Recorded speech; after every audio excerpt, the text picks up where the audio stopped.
Good morning, everyone, and welcome to the Water Commission meeting of February 18, 2021. If I could have the roll call, please. I'll call it to order, and then if I can have the roll call. Yes. Commissioner Cooney? Will Marcus absent? Commissioner Young? Here. Vice Chair Davis? Here. And Chair Keller? Here. Thank you. Okay, thank you very much. Ms. Fleecy, do we have any changes to the agenda? No changes to the agenda except for the renumbering of items. For some reason, they got a little jumbled up, but the content is there. We will revise that. All right, thank you very much. Thank you very much. Okay, do we have any public comment at this moment? Chair Keller, we do not have public comment at this time. Okay, thank you very much. So for consent items, we only have the minutes from the last meeting. Do we have any comments, or are we ready to make a motion? I'd make the motion to approve. And I'll second it. Karen, I have the roll call, please. Okay. Commissioner Cooney is still absent. Commissioner Young? Yes. Vice Chair Davis? Yes. And Chair Keller? Yes. Thank you. Okay, so we'll move on to our administrative items. So the first one is the acquisition of Lincolnwood Mutual Water Company. So Ms. Fleeton. Good morning. I'm Kathy Taylor, and I'm the city's water supply and services manager. And with me today is Dana Hoffenberg, a water resources specialist, and she will be presenting this item. Good morning, Chair and Commissioners. My name is Dana Hoffenberg, and I'm a water resources specialist. And I'm going to talk to you this morning about the acquisition of the Lincolnwood Mutual Water Company.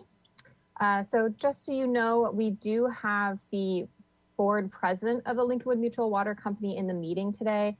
So if something does come up and you have a specific question for him, Mr. Roger Holcomb, he is available. Okay, so could I have the next slide, please? So a little bit of history first. So the Lincolnwood neighborhood was originally proposed for development back in the 70s.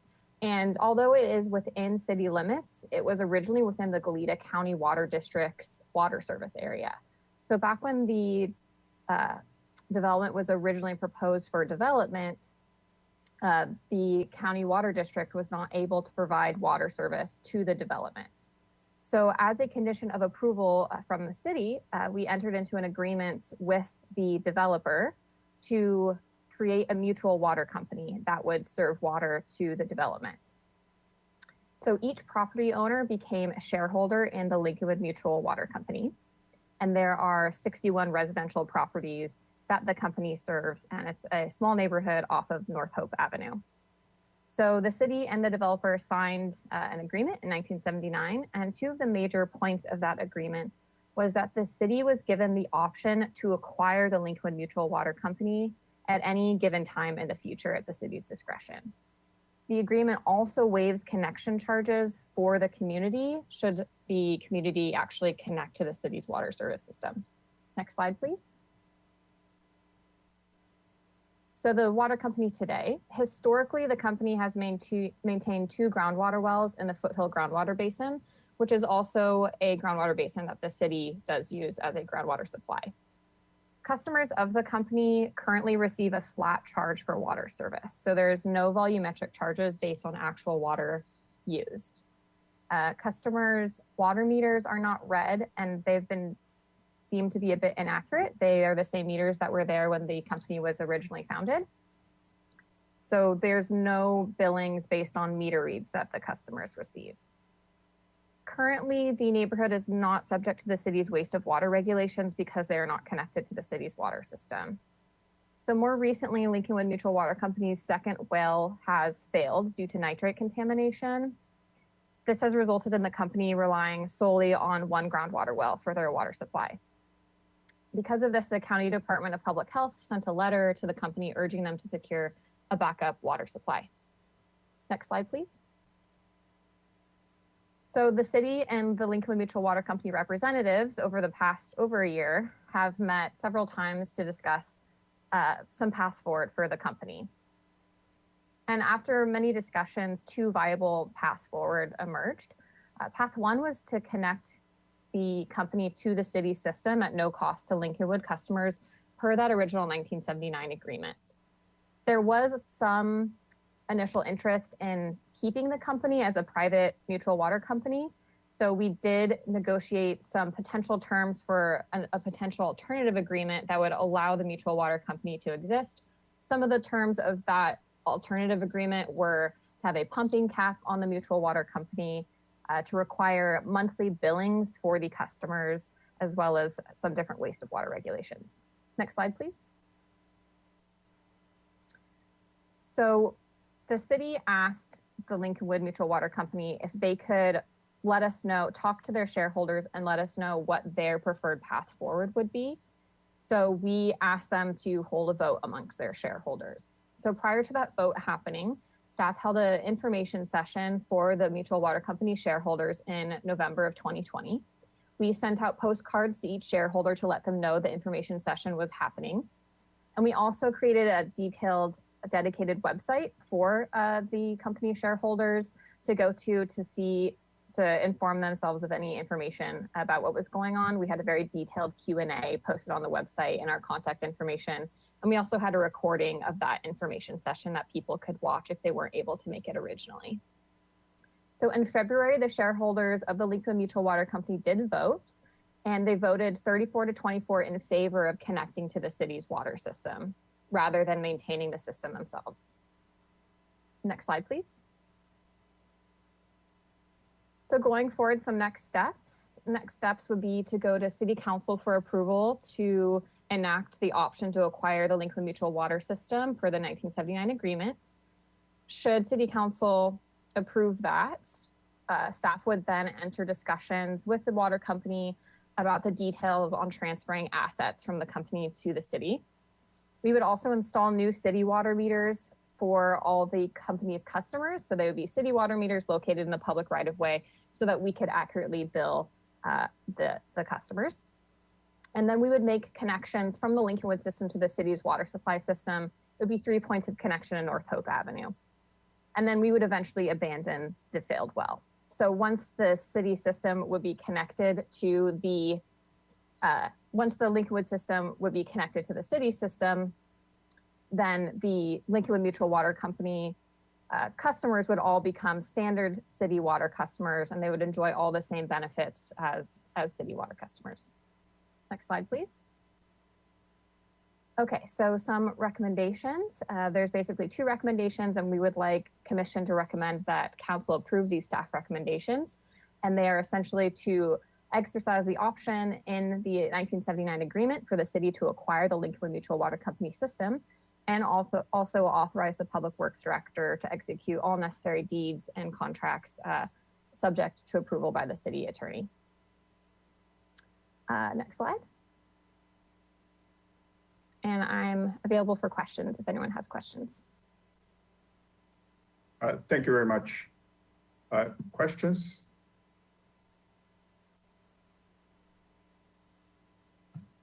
Commissioner Young? Thank you. My question has to do with the water quality impairment on that groundwater basin. You mentioned that it's in the same basin that the city is using, and I'm wondering if any of the city's wells are in jeopardy of nitrate contamination. Do you want to answer that, or should I, Dana? You can go for it, Kathy. Actually, the well that failed, it was how the well was constructed was incorrectly. So it was too high where the water, they were allowing the surface water to come in. It was at too high of a level, and prior that area was a farming area, and so that's how the nitrates got down into the higher level of the groundwater. So our wells are well below that layer. That's a really good, excellent question, Commissioner. Yeah. And Kathy, do you happen to know what levels of nitrate are being found in the water companies? Chair Keller and Commissioner Young, off the top of my head, I do not know, but I know that it is above the allowable limits.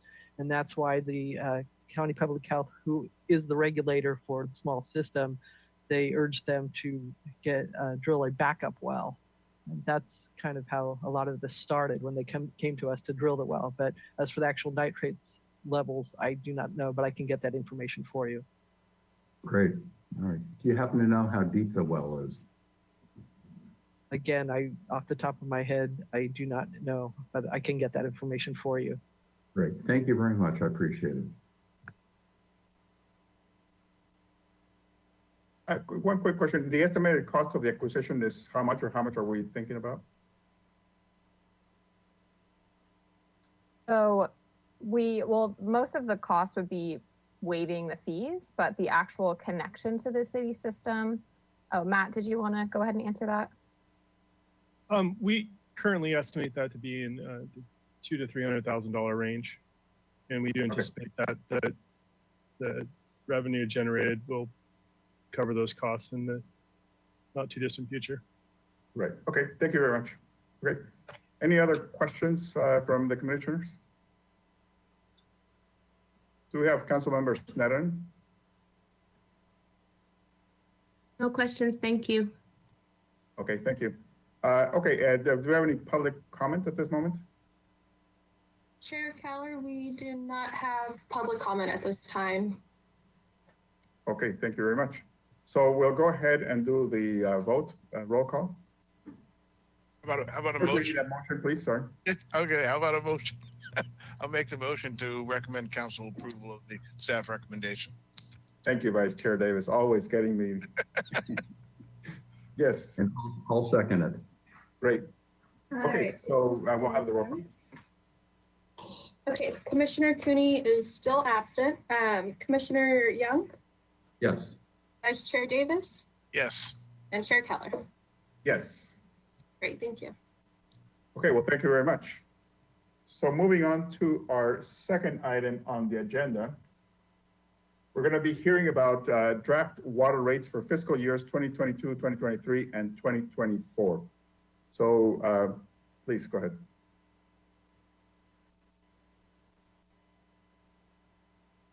Yes, thank you, Chair Kellers, members of the commission, Liaison Sneddon, Malcolm Hamilton, Water Resources Financial Officer.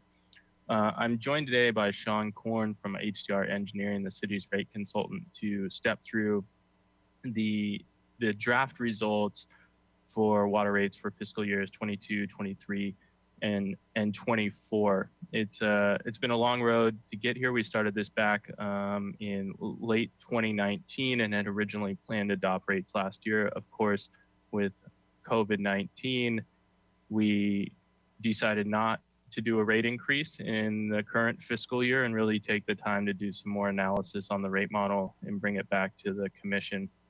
The last rate study for the city was completed in 2018. So many of our rates, particularly for our residential customers, haven't changed since that time. And as Sean will walk you through, we are recommending some adjustments based on the cost of service analysis. Overall, and we'll get into more detail, we're seeing moderate to low increases for our residential customers at this point. Our commercial customers are seeing pretty minimal increases if they stay within their allotments, about 1%.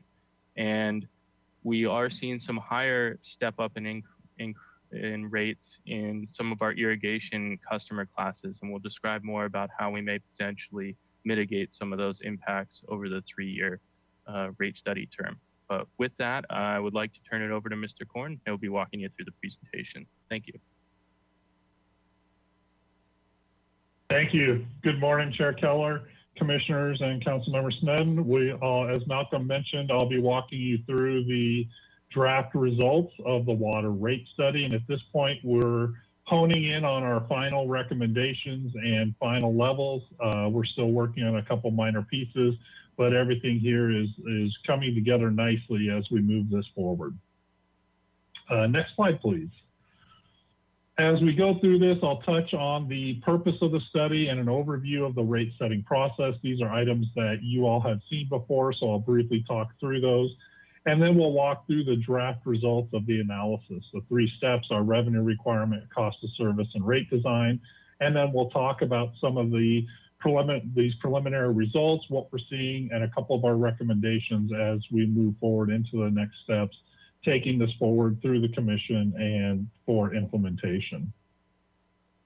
On the next slide, I have a summary of the purpose of the study. And as we've talked about, one of our overall goals is to develop a funding plan that results in sufficient rate revenue to operate and maintain the city's water infrastructure. So that's both from an operating and maintenance perspective, so to pay the bills for all of the activities that you do, as well as the capital component, which is generally the largest driver of rates for utilities right now across the U.S. As we start looking at those infrastructure needs and funding those projects, we need to make sure that there's sufficient revenue to maintain the system so you can continue as a city to provide that high level of service. As we go through this process, a key element is really coming back and meeting the proportionality requirements and the intent of Proposition 218. And really that's driven by our cost of service analysis to provide that unit cost data that ultimately goes into establishing the rates for that first year. So in this instance, fiscal year 2022, we use projections for the next years that are adopted. And then as you come back and do other studies, you reset that cost of service. So that's an important element as you go through these rate setting processes, is to that first year is going to be a reset. Things have changed since the last study. We're incorporating all those big picture changes into those details of how we establish rates through the cost of service. Now, as we do that, we also don't want to lose track of prudent financial planning criteria. So these are items such as our maintaining debt service coverage ratio, which are legally required from when you've issued debt in the past and if we plan to issue debt in the future. That capital reinvestment component, or that renewal and replacement funding, is definitely a key element of maintaining those high levels of service to your customers, as well as maintaining council required reserve minimums or requirements. So as we go through this process, then ultimately we take the generally accepted methodologies, those are outlined by the American Water Works Association, but they're tailored to the city's specific system, so how you operate the water system, and how your customers use the system. And that's a key element of this, is tying all those pieces together so that we come back with cost-based and proportional rates for each of your customer classes. As we've talked about on the next slide, I have a summary of the overall rate setting process and how we go through this. And I've alluded to each of these components, but remember that revenue requirement is the first step that establishes the overall size of the pie for the revenue needs for each of the years that we look out for the process. Then we take that information, and for a single year, our rate setting year, so in this case, fiscal year 2022, we establish and develop that cost of service analysis, and that sets those unit costs for our ultimate proposed rates in that third step, the rate design process. That gives us the process to outline our approach, the inputs, the methodology, and the results to meet the intent and requirements of Proposition 218 from a rate setting perspective. Then there's also the follow-up with the customer notification, public hearing, and so on. But this is the technical side of meeting those expectations. So as we go to the next slide, I'll start off with a summary of the revenue requirement. And again, the focus here is that adequate funding of operating and capital needs. So the next slide talks about our overview and big picture of what those needs are going to be. So as I've talked about, it's at its simplest basic form, it's really a comparison of revenues to expenses. There's a little more to that. We have to make sure that we're adequately funding capital. How does that capital funding impact rates? But ultimately, that's our goal. We want to make sure we're adequately funding our renewal and replacements. We're meeting all those different prudent financial planning criteria, such as debt service coverage ratios, ending reserve balances, and so on. As we develop a revenue requirement, we generally look out over a long-term period. So in this case, we've got a 10-year period. As we look at this, the rate setting period is generally a shorter period. So, in this case, we're looking at a 3-year rate setting period, fiscal years 2022, 23, and 24 for the rate setting period. But we want to make sure we're not missing anything as we look out into the future. So if there are major improvements that are needed in year 4, 5, or 6, we want to start planning for those today so that we don't have rates that are bouncing up and down and impacting customer bills. As we go through this process, we analyze the water utility as an enterprise fund on a standalone basis. And what that really means is that the revenues received from customers, along with the other miscellaneous revenues, fund the overall costs, the operating and capital needs of the utility. So there are no other transfer of funds from other city funds or other city measures such as Measure C. This is all rate funded or miscellaneous revenue funded improvements, so that we come back to a bottom line where the overall level of rate supports the operating and capital needs. Our approach is called the cash basis methodology. Really what that means is we look at this on a year-by-year basis to sum up the revenues and the expenses, and it's a generally accepted approach for municipal utilities like the city, and really ties nicely into your budgeting process as you move forward. So as we think about that revenue requirement, the next slide highlights some of our key assumptions that we start with. And so we start with the adopted fiscal year 2021 budget, and then we project that out over time. So remember, we're looking at 10 years, so we need to start with a good starting point like the budget, and then projections into the future. So we escalate revenues based on growth assumptions. We escalate operating and maintenance expenses based on historical increases that the city's incurred on their operating and maintenance expenses. And then we also fund our capital needs, and we build in an inflationary factor to reflect what that is. So as we think about that overall, looking at the water utility industry and the wastewater for that matter as well, they're infrastructure heavy. So a lot of the costs are driven by the maintenance of the system, the treatment plants, the pipes, the pumps, all those different aspects. Historically, that typical range is somewhere in the 4 to 6% a year of overall increases if you look at the AWWA surveys that they do every couple of years. And a lot of that is driven by that, part of that being an inflationary adjustment, part of that being the capital funding needs. Now, some of the unique aspects of the development of the city's water revenue requirement is that we have built in the community choice energy implementation costs. And we've also, based on our discussion last time, we put in a preliminary level of funding for a customer assistance program of $150,000 per year throughout the study. So those are some of the minor changes that have been built into this since you all have seen this last time when we presented the information. As we go through the capital funding component, we're looking at, again, over a 10-year period through fiscal year 2029. And part of the driver here in the overall revenue requirement is a transition to a higher level of ongoing capital investment. So that's the renewal and replacement needs, the maintenance of those facilities from a capital perspective. And that's really coming back and meeting the council policy of replacing 2% of the city's water mains annually. So that's a key driver in there. And that capital plan is funded entirely from water utility revenues. And so, as I mentioned earlier, on a standalone basis, so as an example, there's no Measure C support that is coming back into the water utility to fund that, or any other funds from the general fund or other city funds.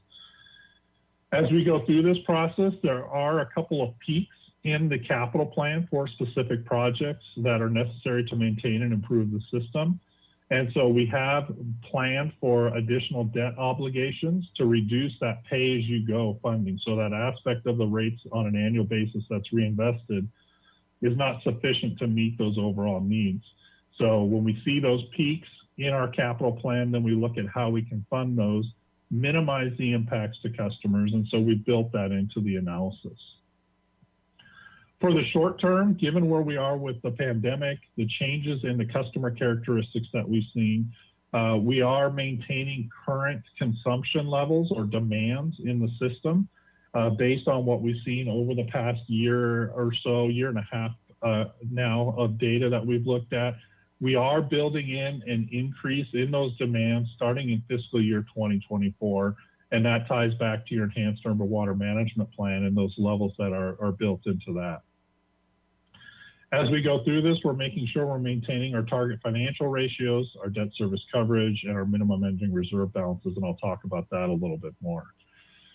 So a lot of this, as I mentioned, is driven by capital, and on the next slide, we have a summary of that capital plan over the next 10-year period. And there's two sections to this, where we've got the dark bottom bar, which is our overall level of funding that's coming through rates. We have our borrowing, which is the orange, and every now and then, we probably can't see it on the slide, there's a sliver of reserve funding in there that shows up to fund that capital. What you can see here is that we have a little bit of a heavier plan in 21 and 22 that dips down, and then that starts trending upward with those two peaks in 24 and 26 for some of the larger projects on the system. And those larger projects, to again minimize impacts to the rates, as well as from an equitability standpoint of funding those projects, those are slated for long-term debt. Now, how this rolls into the summary of the revenue requirement on the next slide is that rate funding capital. And so the focus is really on this 3-year period, but again, we cannot lose sight of what's happening out into the future. As an example, that debt funding or that major project in 2026. So on the next slide, we have the summary of the revenue requirement. And this sums up the 4 key components that we have here in a cash basis revenue requirement. The first one is the light blue bar on the bottom, and that is our O&M expenses on an annual basis. You can see how that goes up slightly over time based on inflationary levels. We then add in our rate funded capital, and that's really tied to the prior slide where we look at what that annual need is to fund our capital improvements. We've got some larger projects initially, as I mentioned, that drops down a little bit, and then that increases over time. And then we have our green debt service component, that's existing debt service, plus the future debt service for those 2 projects. And then we have our overall reserve funding. It's a little purple sliver. You can see it a little bit better in 2025 and 2026, and that's really to maintain our overall target minimum reserve levels. The solid line that is roughly horizontal, that is the current revenue. So if you did nothing with your rates today, that would be the deficiency between that revenue line, the solid line, and the top of each of those bar charts.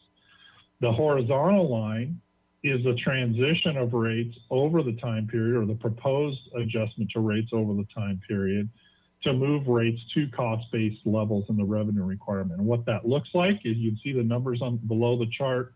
No change in rates this year, as Malcolm mentioned, and then 5% a year out into the future.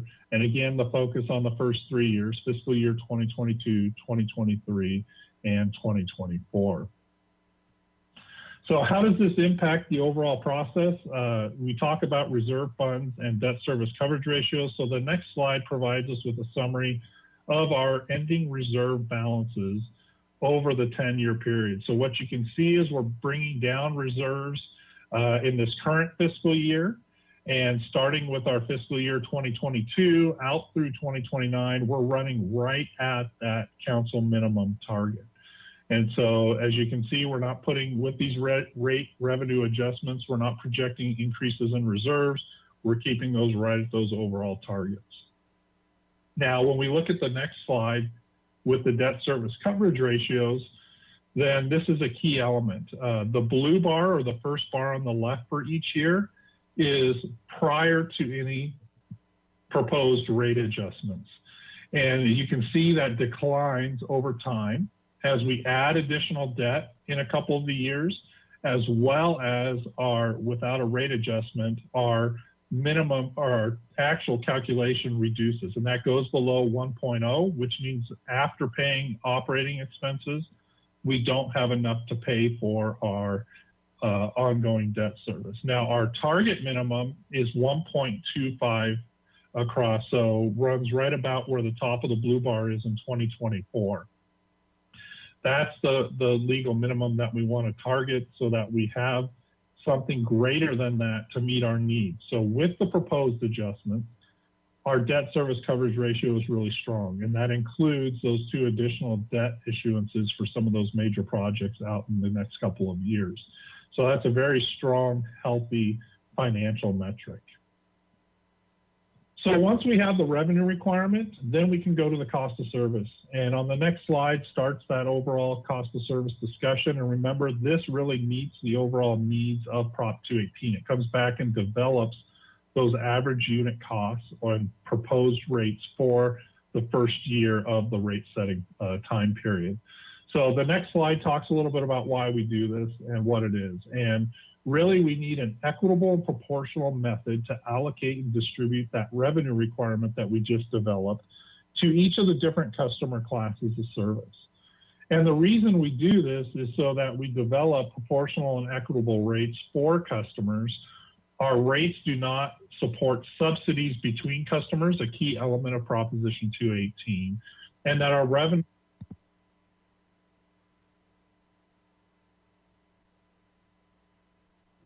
Sean, you are muted.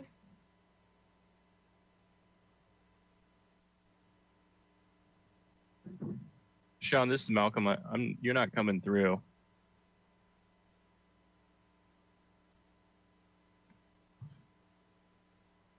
You think he can hear us? No, you're gonna have to text, somebody's gonna have to text him. I don't think he can hear us. Right. Sean, Okay. we can't hear you.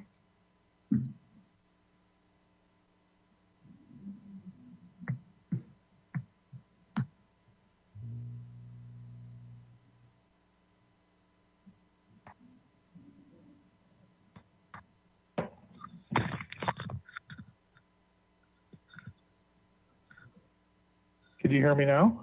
Perfect, thank you. I apologize. Where did you lose me at? At the beginning of the slide. Oh, good. Okay. Whew.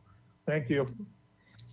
So the reason for the cost of service is really to equitably and proportionally allocate our costs to each customer class. We don't track costs by customer class, and so a cost of service gives us the method and approach based on the city's specific customer characteristics on how that's developed. And so as we go through this process, the cost of service gives us cost-based and equitable rates. It avoids the subsidies between the different customer classes of service, which is a key element of Proposition 218, so that we're able to maintain that overall cost-based rates going forward. So at the end of the cost of service, we can determine if there's any subsidies or how we need to adjust rates to maintain cost of service rates, and then ultimately gives us those unit costs, which are the starting point for our overall revenue requirement. So on the next slide, I talk a little bit more about some of the key assumptions that we have for the cost of service. As I mentioned, for the revenue requirement, we look out over a multi-year period. For the cost of service, we focus on that first year. So the year we're ultimately setting rates for. And that's fiscal year 2022. So we allocate and distribute the fiscal year 2022 revenue requirement based on those facility or service requirements of each customer class of service. So how they use the system from an average day perspective, as well as from a peak day perspective. So how much total water do they use? How does that drive system costs? As well as how do we have to size the system to meet those peak day demands? And that's a key element when we go through the rate setting process and the cost of service to develop that. As we go through this, again, it's important to remember it's a snapshot of a point in time. So it really reflects what we're seeing today in our costs and our customer characteristics. So this first year, as I mentioned at the beginning, is a reset year where we reset the cost of service results. We adjust rates for a set of years, and then we come back and you update the cost of service to reflect any of those changes over time. So as we are going to look at the results here shortly of the cost of service, it's important to remember that each time you do this, there may be minor changes or revisions to each customer class to reflect how your costs have changed and how customers have used the water. Now, a key element in this development of your cost of service is looking at what the priority of water is for each customer class. And so that really comes back to prior council decisions and direction. And I'll talk about that a little bit more in the rate design section. but ultimately coming back and outlining what the cost of each water source is and which customer class receives those allocated water sources drives our cost of service. Now that does give us the approach to maintain and be consistent with the principles of Proposition 218 and how we develop those fixed charges. So as we go through this, when we look at this, then this gives you all the information, ultimately the City Council, the information to make those rate structure policy decisions as we go through this and really reflected through that cost of service analysis. And so as you go through time, as items change from the expense or customer side, then those get adjusted. So looking at the results on the next slide, as I mentioned, this is a point in time. And so the horizontal solid bar in the middle, that's our 5% adjustment out of the revenue requirement. That is our overall revenue needs. The hashed horizontal lines are each customer class's overall component of the overall revenue requirement or cost of service. And ideally, they're as close as they can be to our overall system adjustment of 5%. And if you look at this, and we give ourselves a range, because we are looking at one point in time, all of the customer classes are within our reasonable range, with the exception of irrigation agriculture. And so what this says is that to meet our Proposition 218 requirements, to establish cost-based, proportional, and equitable rates, then we adjust rates by overall rate revenues by 5%.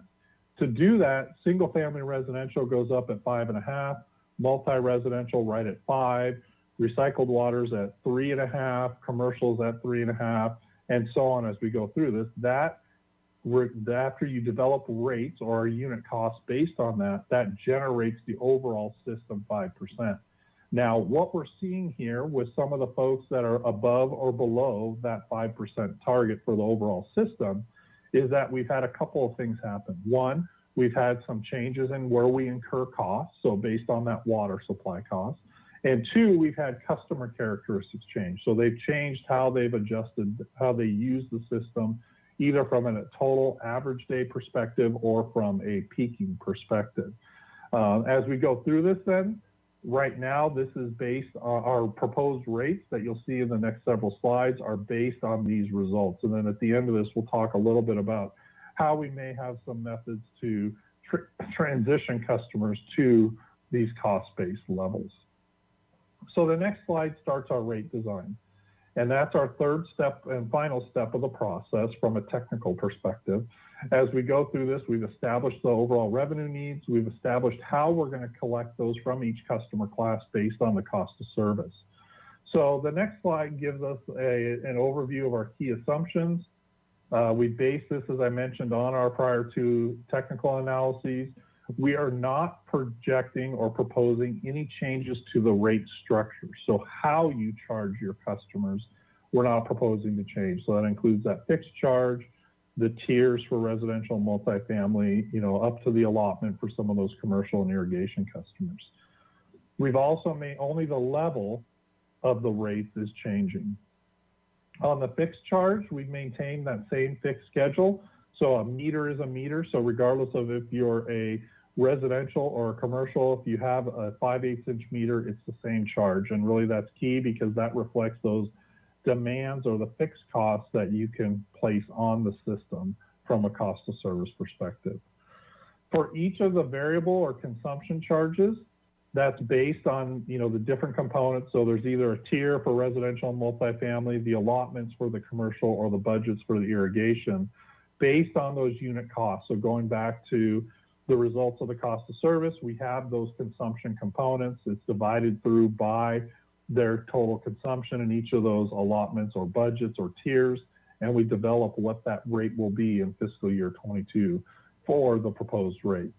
Again, that's driven by the city's water use prioritization schedules and by the potential yield for each of those water supply sources.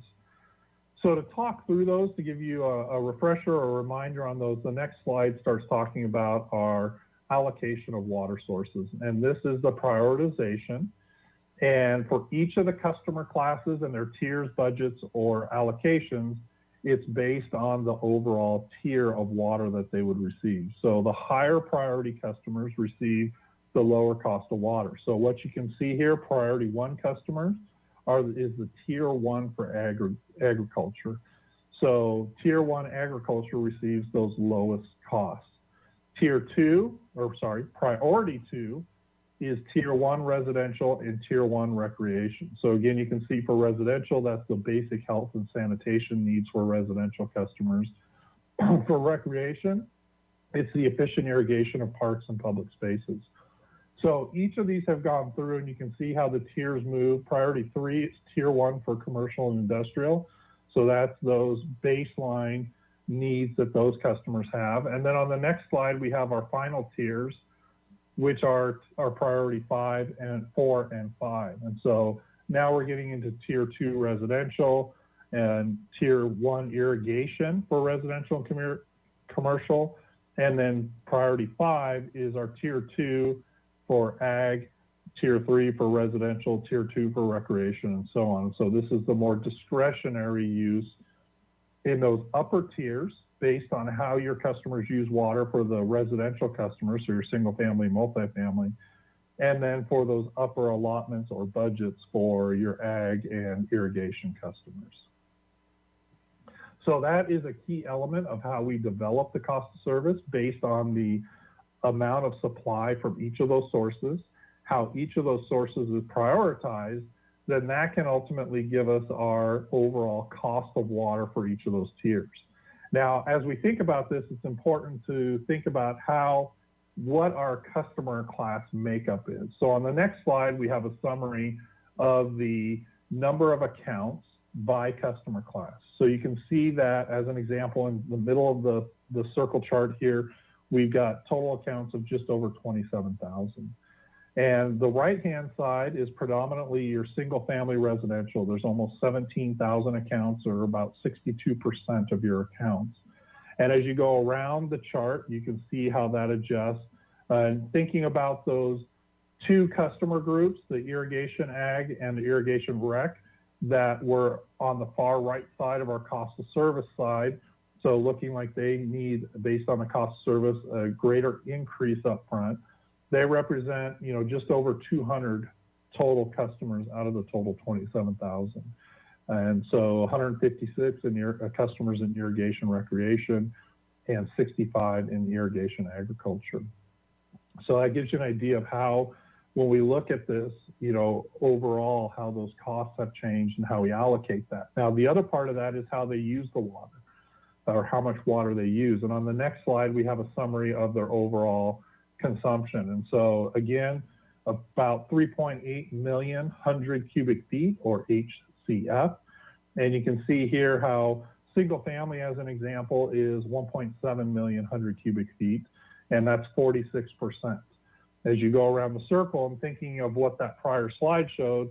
Single family was 62% of the accounts, but they're only 46% of the water consumption. And so thinking of that, that's also a key element of how the cost of service works. And one of the key elements is how much water they use and how they use it. Again, looking at a couple of the customer groups that look like they need to be adjusted above the average. Irrigation recreation is about 1% of the consumption, and irrigation ag is also 1% of the consumption. So overall, not a large customer class from a customer perspective, from a consumption perspective, and again, from a revenue side of the picture. They're a fairly small component. So as all these pieces come together to drive our cost of service results, we come back with those unit costs. So on the next slide, we have a summary of our present and proposed fixed charges. So meter size going down the left-hand column. So the larger the meter, the higher the charge based on those capacity or demands that can be placed on the system. So this is a generally accepted approach in how we develop that. The proposed rates, present and proposed, on the next 2 columns. So you can see for a 5/8 inch meter, which is the vast majority of your customers, and pretty much even higher percentage of your residential customers, single family customers, That rate was proposed to increase for fiscal year 2022 from $28.92 to $29.56.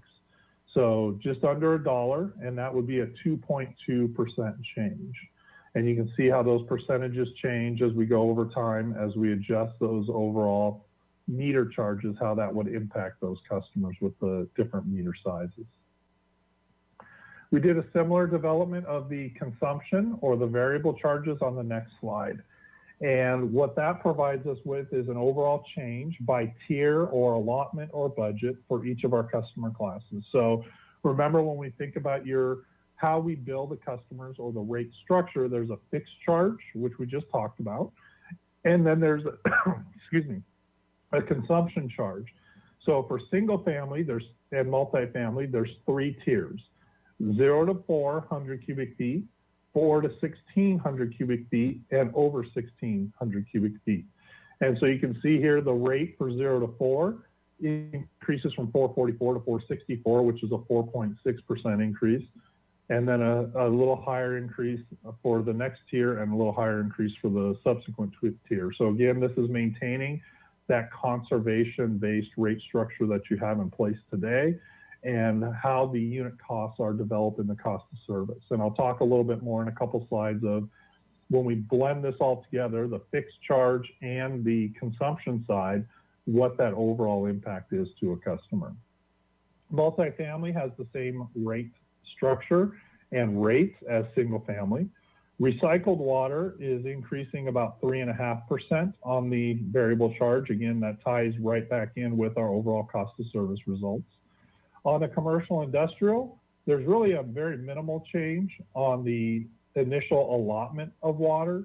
And then there's a little larger change in the over the allotment. And again, that's driven by our cost of service, the priority of the water, and the cost of that water for each of those different water supplies that is allocated or prioritized for the over the allotment component. The next slide has our irrigation type customers. And you'll see here, based on what we saw in the cost of service results, some slightly higher increases in the present and proposed rates based on those costs of water and the prioritization of water. So for irrigation agriculture, that initial block up to the budget increases approximately 20 cents from $3.01 up to $3.63. The over budget increased from $23.98 to $25.92. So again, a little bit greater than average increase as we saw in the cost of service results. Similar result for irrigation recreation, where we saw a little higher increase in that. Again, that's driven by the cost of water supply for each of those customers and for the budget, up to the budget and over the monthly budget. And then irrigation urban, this has an increase just slightly above from a variable or consumption charge perspective, above that overall 5% revenue adjustment for the system for up to the budget and over the budget. So on the next slide, we give you an idea of how this impacts and compares to some of your local neighbors. Again, it's important to understand this is not necessarily an apples to apples comparison.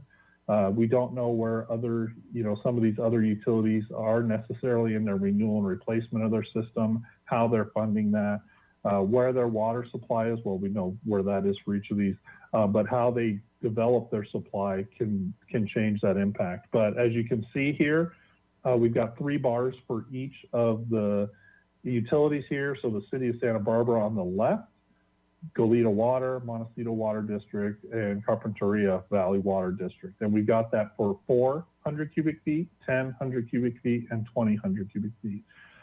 So looking at our low use customers, we're below everybody here, essentially, for a low use customer. For our medium average type customer at 10 HCF, the middle bar, again, we're right in line with folks. And then our high use customer, again, is higher than everybody. Again, that reflects your conservation-oriented rate structure and how we built our water supply portfolio and prioritize those costs. So on the next slide is a rolled up bill for each of the utilities. So this is the present summed up water, wastewater, and solid waste. bill for the typical average customer. So for wastewater water, that's 10 HCF, 100 cubic feet. So you can see that change in that overall bill based on the proposed change in the water rates and the proposed changes in the wastewater and solid waste rates. It would come up with an overall change in a customer bill of 5.7%. So increasing that just about $13 per month on a combined basis for each of those bills. So a little more specifics on the next slide is our overall sample bill comparisons for a couple of different customers. So you can see here going down the left some of the different customer types. So we've got our single family, low, average, and higher use customer. We've got a commercial customer example for a restaurant going up to their allotment and going over their allotment. And then an irrigation ag and an irrigation recreation customer within their allotment. And so those current monthly bills are what their bill would be today under the current rates.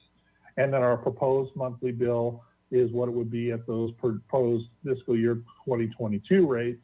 And then you can see a dollar difference and a percent change. So looking at our single family customer, those low users would have a lower overall bill change. And so that's important to think about from the prior slide perspective as well, that based on that average typical customer of 10 HCF on an annual monthly basis, excuse me, if a customer uses less water, as shown here, they would have less of a bill impact. And if a customer uses more water, they would have a higher impact on their overall bill based on how they use the water and the system. On the commercial side, for somebody using below their allotment or above their allotment, again, you can see fairly minimal impact to those customers, about a 1% to 2.7% change in their overall bill. And again, these are going to vary depending on how each individual customer uses water.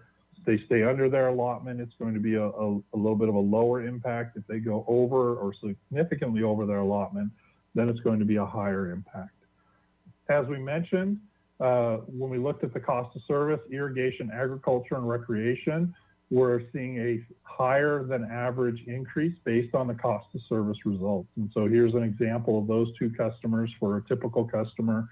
And again, you can see almost a 20% increase for irrigation ag and 11.5% increase for irrigation recreation. And so again, that comes back to the cost of those water supplies that are prioritized for these customers, how they use water, and how that is impacted in the cost of service compared to all other customer classes. So that's where we wanted to bring this back to you all for some discussion as we go through this process on the next slide and gain some feedback and input from you all on the overall cost of service result impact. As we think about this, we'll look at the cost of service results and those bill impacts. Most classes in general would receive a reasonable impact as compared to the system overall increase of 5%. But thinking about the irrigation recreation and irrigation agriculture, recommending some way to minimize the impact to these customers. So maybe reducing that upfront transition and transitioning this in over a 2 or 3 year period to minimize those initial impacts to their bills. Now, under Proposition 218, it's important to remember that we cannot subsidize one customer class for another. So if we were to transition these two customer classes, irrigation recreation and irrigation agriculture, then that is really a loss of revenue. We can't charge somebody else to make up for that. So that would have to be developed as we go through this. As I mentioned, they're a fairly small component, less than 1% of the customers, about 1% each of the overall consumption and demands on the system. And overall, as a revenue source, they're just over $1 million combined going forward out of over 55 million, or right around $55 million of total rate revenues. Another item to think about as we go through this, given the priorities that have been established by the council, then that could be a thought process of adjusting that if so inclined. Again, if that would have to come from the city council for direction and approval to change any priorities. And if there were priority changes, that would change other classes. So as an example, irrigation recreation, that tier 1 use is priority 2. And that priority 2 is also shared with residential, so your single family and your multifamily customers. And so if you were to prioritize recreation, irrigation, and move them down, then that would shift the residential customer consumption up. And so that could reduce costs for irrigation recreation, but that would increase costs because they would be receiving higher cost water as we smooth that out based on the supply of each of those sources for those customers.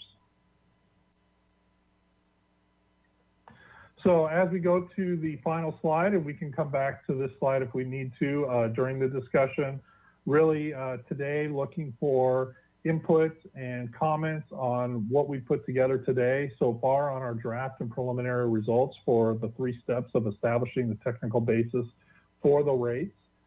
Based on that information, then we develop those final proposed rates for the next 3-year period of fiscal year 2022 through 2024. And then we'd be back in front of you in a month to go through that final proposal, look at those final rates. Based on that, then that next step would be to go to the Finance Committee at the end of March and then have that public hearing on June 15th to adopt the rates through the Proposition 218 public hearing process, given there was no majority protest and the council chose to implement them. And with that, I will turn it back over to Malcolm or Chair Keller for any comments or questions.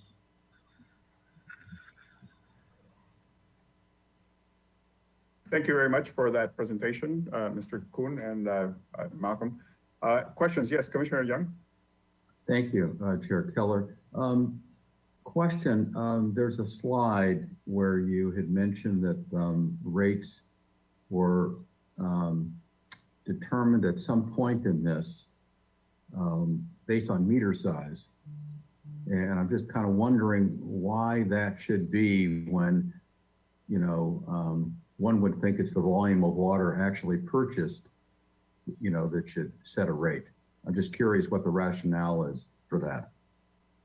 Yeah, very, very good question, Commissioner Young. So when we think about how we establish our rate setting process, then this isn't from an accounting perspective, you know, fixed versus variable. This is really coming back to reflect the cost components in the fixed charge that aren't going to vary. So it is a fixed perspective, if you think about it in the accounting sense.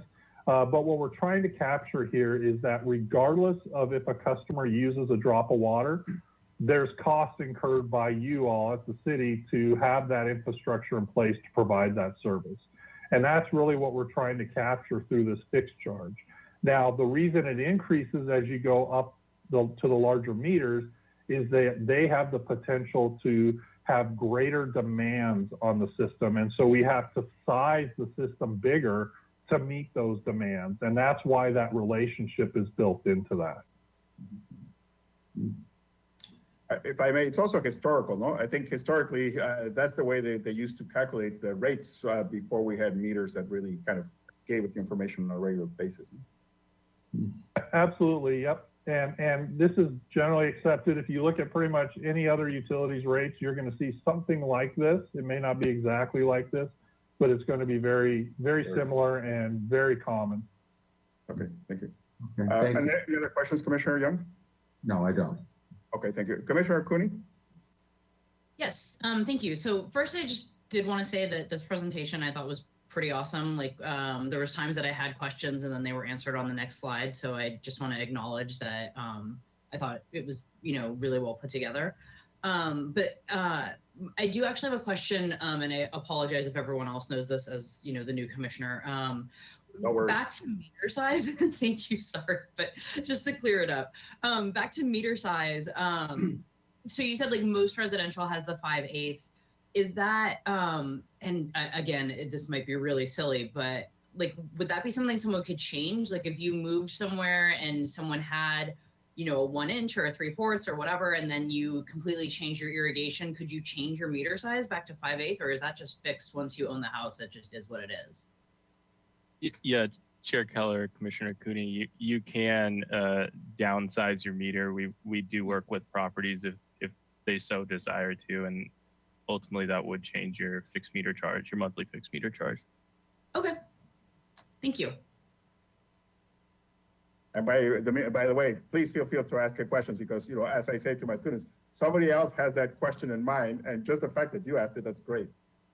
Commissioner Davis. Actually, I don't even have on this one, I don't have a question. I have a 1-inch meter and I need to downsize it. So thanks for asking the question. Same here. I have a 3/4, but I need to downsize anyway. So. Yeah, no. I don't even know, and now I have to check because. No, staff will be hearing from me if I apply for my change in my meter. One, thank you so much for basically beating this into us over time, because again, dealing with rates and this stuff, a lot of times on boards and commissions, we get it at the end and here's this big study and here's the results. And you know what? Your eyes start to glaze over, but we've been through it. And Mr. Korn, you make such a good presentation in terms of basically leading us through the thought process that I am, again, and Malcolm, thank you. It's really impressive to basically educate us to get to the point of decision making. So one, thanks for that. Secondly, that draft cost of service slide that you had, can you go back to that?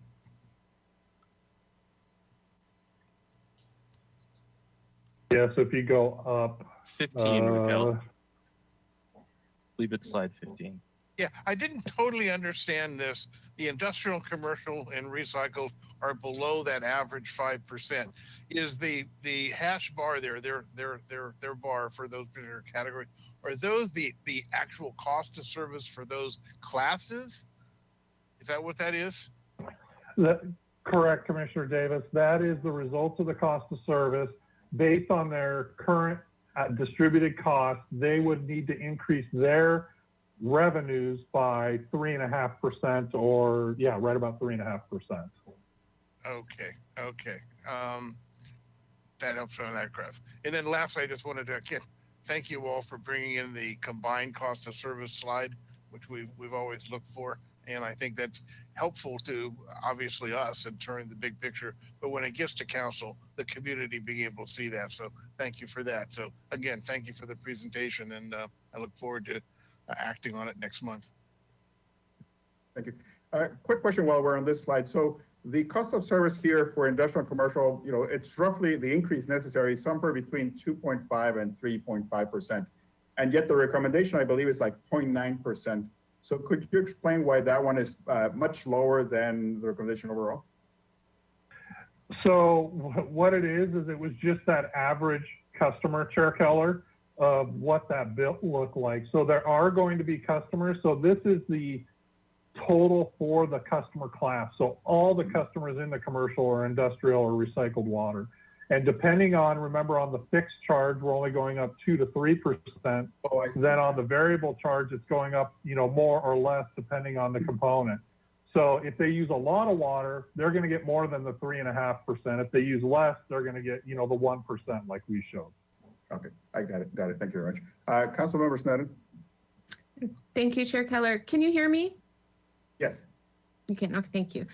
So it's just a quick question back on the slide where you're comparing rates to other surrounding areas. You had Montecito and Goleta. So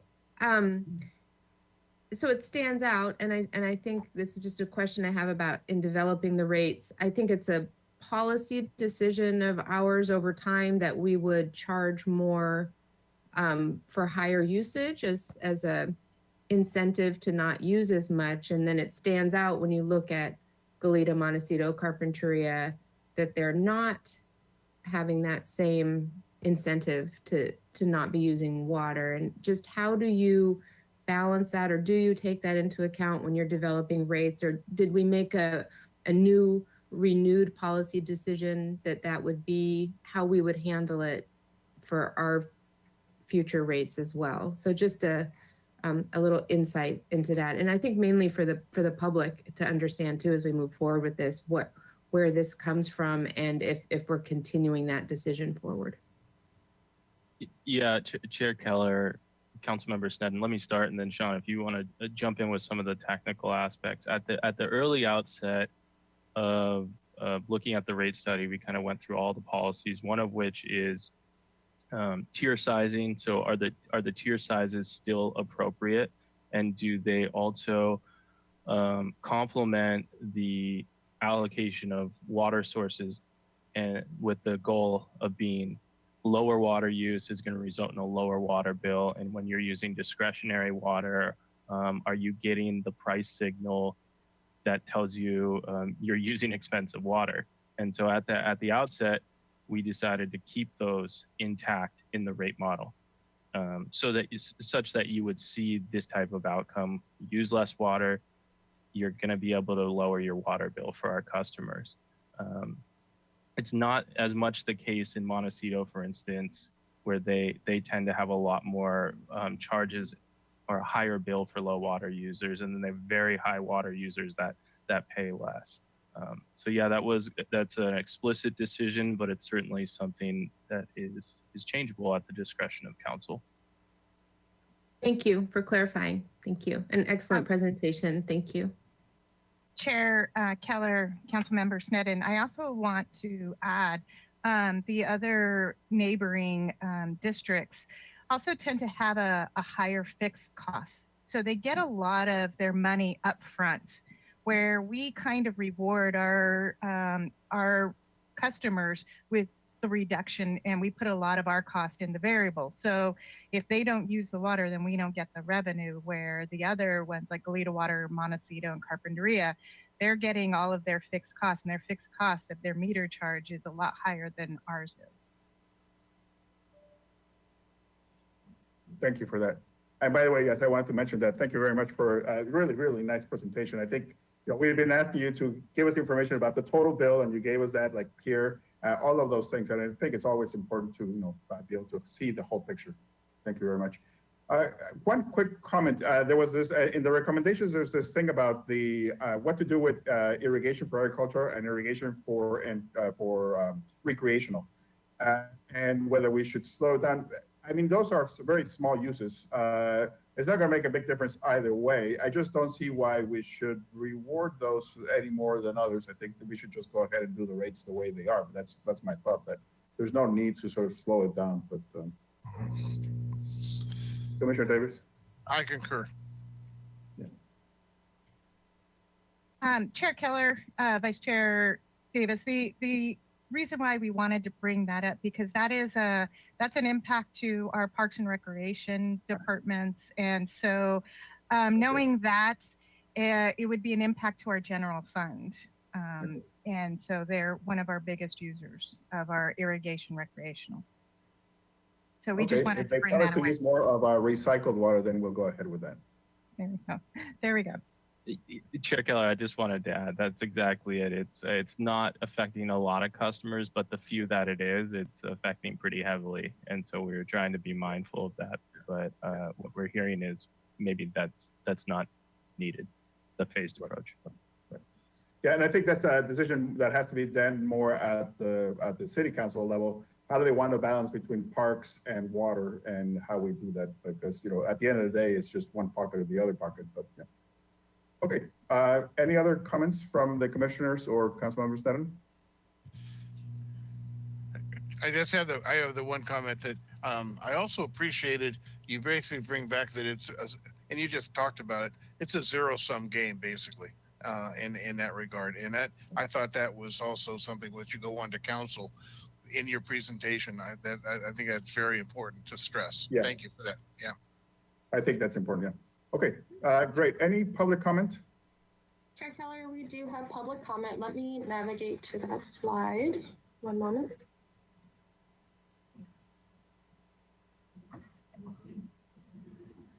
Okay, we have Sherry Jasimski. Let me unmute you. Okay, Sherry, you have 2 minutes to speak. Can you hear me? I'm sorry. I think I might have been muted. Can you hear me? Yes, we can hear you. Yes. Okay. The problem is that we have an agricultural, we have a small farm, and they are, we have, what, about 150 avocado trees? 100 trees. And the price of the trees. and the price of the water exceeds our revenue from I those think what trees. you mean is the city flat rate charge is exceeding our revenue. Excuse me. You made a mistake. So obviously, the point is that it's a problem with this. You mentioned the city of Parks, and seem to be in the same slot as Parks and it isn't something that in the same pocket of the city. It's in the pocket of one of your consumers. And these small farms, we're trying to encourage small farmers in Santa Barbara and that type of land use. And this is really killing us. Can they hear you? I'm finished. Thank you. Okay, well, thank you very much for that perspective, because, you know, we don't tend to think much of the amount of agriculture that goes in Santa Barbara, in the city proper. So that's why, you know, we sort of tend to not consider it. But no, thank you very much. I think that's a very important perspective, and I will definitely consider it. Yeah, I understand that it's two different things. One thing is parks, the other one's agriculture, but thank you for that perspective. We'll keep that in mind. Okay, and we have two questions from Cora Kammeyer. First one, can you explain how the conservation tiers align with the cost-based requirements of Prop 218?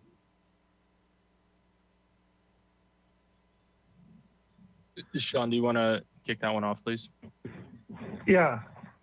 So as we go through this process, the Proposition 218 requires that we develop the cost for each of the tiers. And in this case, each of the tiers is based on the cost of the water that supports the supply for each of those tiers, so the priorities. So what we've done in the analysis is gone through and lined up based on the priorities. Here's how much water is available for each tier based on each of the sources of supply. And then we calculate that average unit cost for providing that source. And that's based on the total amount of water that is used in each of those tiers and built for those. So we've gone through and mathematically developed the cost divided by the units that are used to come back to those rates to support that requirement of Proposition 218 to develop the tier pricing. Thank you. And the last question is a two-part question. How has the pandemic affected revenues? Question. And last one is, has bill non-payment increased? Thank you, Ms. Becerra. I'll take these. One, last year when we were talking with Water Commission and the Finance Committee and City Council, we lost about 3.2, close to 3.5 million as a result of the initial stay-at-home order from the governor. So commercial really took a dive. We generally have a net import of water demand every day. In normal times, people come from north and south and take their water demand into this city where they work in their offices and go out to eat. However, more recently, our revenues have somewhat rebounded, and we are on track to meet our budget this year in water revenues. Anecdotally, from speaking with neighboring agencies, people are staying at home. They're tending to slowly increase their water use at home. They're doing more hand washing, more cooking, more outdoor activities, and potentially bringing back gardens and landscaping areas. So that's anecdotal, but revenues are on track right now. And then, can you remind me again of the second part of that? Yes, let me get to the question. 1 moment. Has bill non-payment increased? Right. And Santa Barbara right now is not experiencing a significant increase, if much of an increase at all, in our bill delinquency and our delinquent accounts. So customers continue to make payment. We have waived late penalty fees, and we are allowing customers to make payments over time, so that we've implemented payment arrangement plans for those customers that can't pay their whole bill in 1 month. So at this point, we've done really well at keeping the delinquencies at bay, keeping customers in good standing in terms of their account. Thank you. And sorry, one more question from Cora. To clarify, does this mean that revenue losses were more due to decreased demand than unpaid water bills? Yes, I think that's a fair statement for the early part of the pandemic. Great, thank you. And that is all for right now, Chair Keller. Okay, thank you very much. I don't think we need there's not a specific recommendation on this item at this point, right? That we need to vote on. No, there is not, Chair Keller. I think we've got a lot of good input from the committee, commission to bring back next month. Yeah, thank you very much. And I think that we'll be able to cruise a lot faster because we have a lot of information. So thank you very much. Okay, so our third administrative item is a status update for the State Water Project and the Kachuma contracts. And Ms. Taylor, if you can please explain that to us. Yeah, good morning, Chair Keller and commissioners. Again, I'm Kathy Taylor, the city's water supply and services manager, and we're very fortunate this morning to have Ray Stokes. He's the executive director of the Central Coast Water Authority with us. He will be giving the majority of this presentation, and then I will come on at the end to finish up. So with that, I will turn it over to Mr. Stokes. Okay, thank you, Kathy. Good morning. I'm happy to give you a presentation on two proposed amendments to the State Water Project contract. Amendment number 20, which is commonly referred to as amendment, the contract extension amendment, and then amendment number 21, which is referred to as the water management amendment. So the first one is amendment number 20, again, the contract extension amendment. So next slide, please. So essentially, the question is, why do we need a contract extension amendment? Right now, as this graph shows, the contract ends for most contractors around the year 2035. For Santa Barbara County, the state water contract ends in the year 2038. What happens is we have this narrowing financing window so that DWR will not finance large capital expenditures beyond the year 2035. So we have compressed capital payments. So for example, this calendar year in 2021, DWR is projected to spend around $350 million in capital expenditures, but they're only financing those costs through the year 2035, so about 14-year bond financing compared to what you would normally have, which would be a 30-year financing with bonds. Next slide, please. So the purpose of the contract extension is to obtain a commitment for continued service beyond 2035, the ability to provide capital financing beyond 2035, and then to ease this financial compression before 2035, as I just stated. Once this amendment is in place, then that will enable DWR to issue the typical 30-year or 40-year bonds for these large capital expenditures. And then it also includes some enhanced financial management flexibility and tools that the state water contractors negotiate with the Department of Water Resources. Next slide, please. So the contract term, the contract extension amendment number 20 extends the current contract for all 29 state water project contractors that execute the amendment to the year 2085. So for Santa Barbara County, again, it's 2038, so it would be a 47-year extension to the year 2085. Next slide. So this just gives you an idea of what the capital compression issue will look like if we don't have the contract extension amendment implemented. So you can see here in 2016, it's showing the capital costs running between $15 to $20 million. If those future capital expenditures that DWR will incur are only amortized to 2035, you can see that those costs will increase up to around an estimate of around $42 million.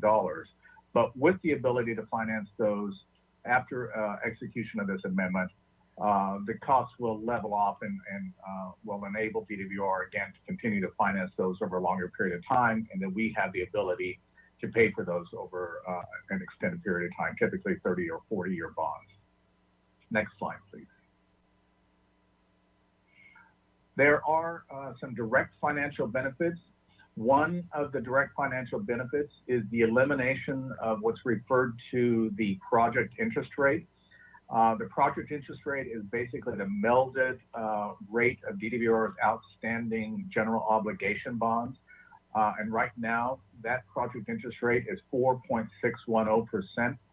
The existing contract states that if DWR underbills us, for example, on operations costs, then they will true up that underbilling, and we will pay interest at that project interest rate of 4.610%. So just by way of example, in the calendar years 2017, 2018, and 19, we paid about $1.4 million in interest just on underpayments that DWR did not collect from us.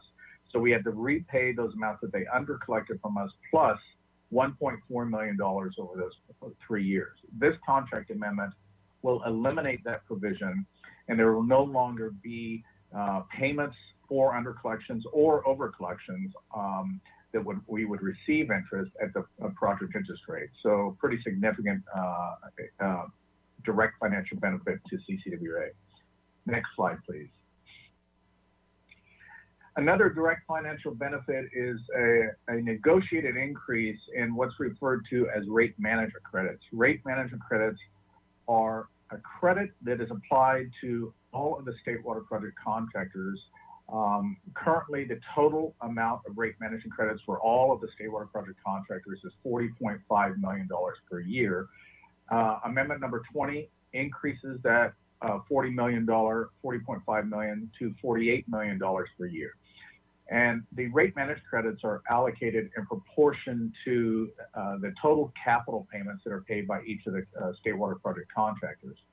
Because we built our facilities in the 1990s to bring state water to Santa Barbara County, we pay high capital costs because we have a shorter amortization period than most of the other contractors that built their facilities in the 1960s. And of course, because we built them in the 1990s, the construction costs were higher. So we receive a large portion of the rate management credits. And it's projected that between now and 2035, that our share of the additional rate management credits would be just under $8.5 million. Next slide, please. So just a little bit of a timeline on amendment number 20. So on November 3rd, 2020, we sent a request to the Santa Barbara County Flood Control and Water Conservation District that they execute amendment number 20 on behalf of the Central Coast Water Authority. On January 26th, county staff recommended to the Flood Control District Board approval of amendment 20 contingent on CCWA amending its transfer of financial responsibility agreement with the district.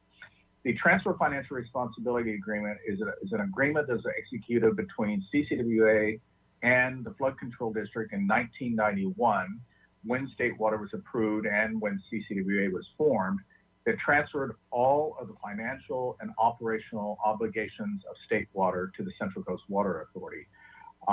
The county district staff was recommending to the board that an amendment be made to that agreement that essentially said that CCWA would be obligated to levy a property tax in the event of a payment default by CCWA to DWR.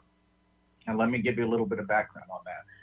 The state water contract includes a provision that states that in the event of a payment default from the state water project contractor, the county, in this instance, as the contractor with the state of California Department of Water Resources, will levy a property tax on all of the property within the county to collect funds to send to the state of California to cure the payment default. Central Coast Water Authority in 2017 amended its JPA agreement to allow it to have property taxing authority. And that was for the primary purpose of being able to accept assignment of the state water contract to CCWA from Santa Barbara County. But that amendment was very narrowly crafted so that that taxing authority only applies if we are directly contracting with the state of California as the state water project contractor.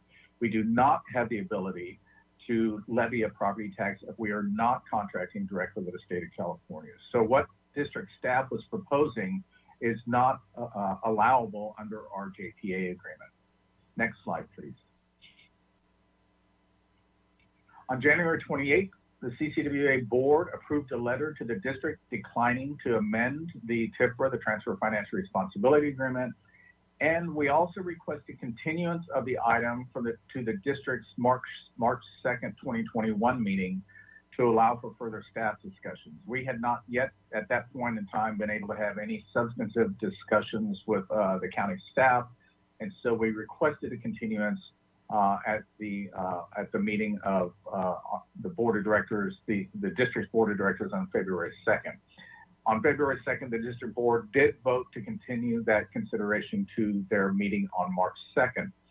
And then in February, this month, we have had various meetings with CCWA and district staff to further explore the proposals that were being proposed for amendment number 20. Next slide, please. On February 9th, the district staff sent an email proposing again to amend the TIFRA, stating that CCWA would levy a property tax in the event of a payment default to DWR by CCWA, and this is new language, if allowed by law. So they changed the proposed amendment to that TIFRA agreement to state that we would only allow, levy a property tax if the law allowed it. However, that was problematic for CCWA, again, because there's the implication that that somehow CCWA would be, if we approve this amendment to the TIFRA agreement, it would be somehow obligated to amend our JPA agreement in the future to provide for that taxing provision. So yesterday, the CCWA Board of Directors approved a letter that just went out this morning to the district, jointly agreeing that the term of the TIFRA coincides with the term of the State Water Project contract and declining to amend the TIFRA. So the reason we sent this letter regarding the term is that there was some question on the part of the district staff about whether or not the existing language in the TIFRA agreement regarding the term of that agreement coincided with the State Water contract if it was extended to the year 2085 under this amendment number 20.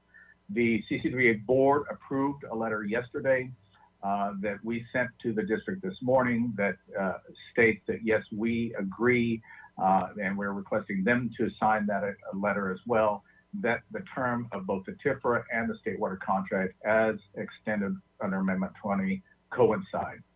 On September, again yesterday, the district staff sent a letter to CCWA agreeing that they would recommend to their board of directors for the March 2nd meeting that the board approve Amendment 20 with this letter that we sent to them regarding the extension and no amendment to the Transfer of Financial Responsibility Agreement. Next slide, please.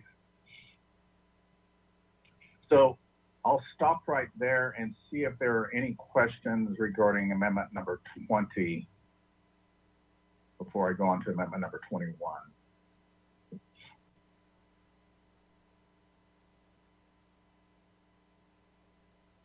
Okay, so going on to amendment number 21. Amendment number 21 is commonly referred to as the Water Management Contract Amendment. Next slide, please. So the goals and benefits of amendment number 21, the goal of amendment number 21 is to supplement and clarify the terms of the State Water Project contract to provide greater water management flexibility for the 29 State Water Project contractors, of which CCWA through Santa Barbara County is one of them, and then facilitate transfers and exchanges of State Water Project water. The desired benefits are to create greater flexibility to manage SWP water and provide additional water management tools under the contract. Next slide. So just a little bit of definition here. When I refer to exchanges, an exchange basically refers to State Water Project water that is exchanged between two State Water Project contractors with a return of all or a portion of the exchanged water within 10 years. So essentially what that means is one State Water Project contractor provides water to another State Water Project contractor, but there is a return of at least a portion of that water within the next 10 years. And the city of Santa Barbara utilized exchanges during the most recent drought. We were able to obtain additional water supplies to meet the city of Santa Barbara's water demand, and that was all through exchanges. And there's water debt that was associated with that is being repaid over time. The amendment number 21, amendment to the existing contract would confirm the exchange provisions for water exchanges between the state water project contractors, and it would set the exchange ratios based on the water allocation up to 5-1. What that means is that depending on what DWR's water supply allocation percentage is, based on the hydrology each year, the exchange ratios will be based on that DWR allocation percentage. So it could be up to 5 acre feet to 1 acre feet, and that 5-to-1 ratio goes both ways. So for example, we could provide 1 acre foot and receive 5 back, or we could do the reverse. But the ratio would be based on the DWR allocation percentage at the point in time in which we strike another an agreement with another state water project contractor. It would set the maximum cost compensation for an exchange. That would essentially what that means is the exchanges, the state water project contractor that is providing the water cannot receive any more compensation for the water that they're providing to another state water contractor than their actual cost that they pay to DWR. So there's a limit on the compensation that can be received on an exchange. And then again, to allow the exchange to be effectuated over a 10-year period. Next slide, please. Transfers in this presentation. A transfer is an outright sale of state water project water from one contractor to another. So there is no return component under a transfer. So when I say the word transfer, it is actually a sale. Now this is significant in that the existing state water project contract has a prohibition against outright selling water to another state water project contractor. Therefore, the only mechanism as it exists today under the contract is through exchanges. But this amendment number 21 would allow the outright transfer or the sale of state water project water from one contractor to another. So it adds a new contract provision that creates new flexibility for non-permanent transfers. It allows state water project contractors to set the compensation terms, so there's no limit to the compensation. It would be willing buyer, willing seller, and not limited as the compensation is pursuant to an exchange. And it requires certain conditions to be met to avoid harm to the state water project operations and other contractors. Essentially what that means is that a proposed transfer can't harm the operations of the state water project or other state water project contractors. And then it continues to require DWR approval for all future transfers. Next slide, please. There are other provisions in the amendment. The amendment number 21 allows for groundwater stored outside of a contractor's service area to be transferred or exchanged without first returning to a contractor's service area. So that improves efficiency and flexibility. So what that means is if the city of Santa Barbara, for example, decided to store some of its unused state water and a groundwater bank outside of Santa Barbara County, and then at a later time determined that that stored groundwater outside of Santa Barbara County is in excess of your needs and you desire to sell that to another state water project contractor, this amendment would allow you to sell it directly out of that groundwater bank. The existing contract would require you to return it back to Santa Barbara County before you could sell it again. So this greatly eliminates the cost associated with selling stored water outside of Santa Barbara County to another state water project contractor. Another provision is that it allows up to 50% of carryover water stored in San Luis Reservoir to be transferred or exchanged, which avoids losses and maximizes use of supply. So what that means is that water that is available in one calendar year that is not fully utilized in that calendar year is carried over or stored in San Luis Reservoir, and it's referred to as carryover water, to be used in the following calendar year. This amendment would allow up to 50% of the carryover water that's stored in San Luis Reservoir to be sold or exchanged to another state water project contractor. This can become important because Central Coast Water Authority essentially at this point in time does not have any significant storage opportunities other than San Luis Reservoir. Two of our project participants have elected to participate in 2 storage projects outside of Santa Barbara County, but for the most part, any water that's not used in one calendar year is stored as carryover water in San Luis Reservoir.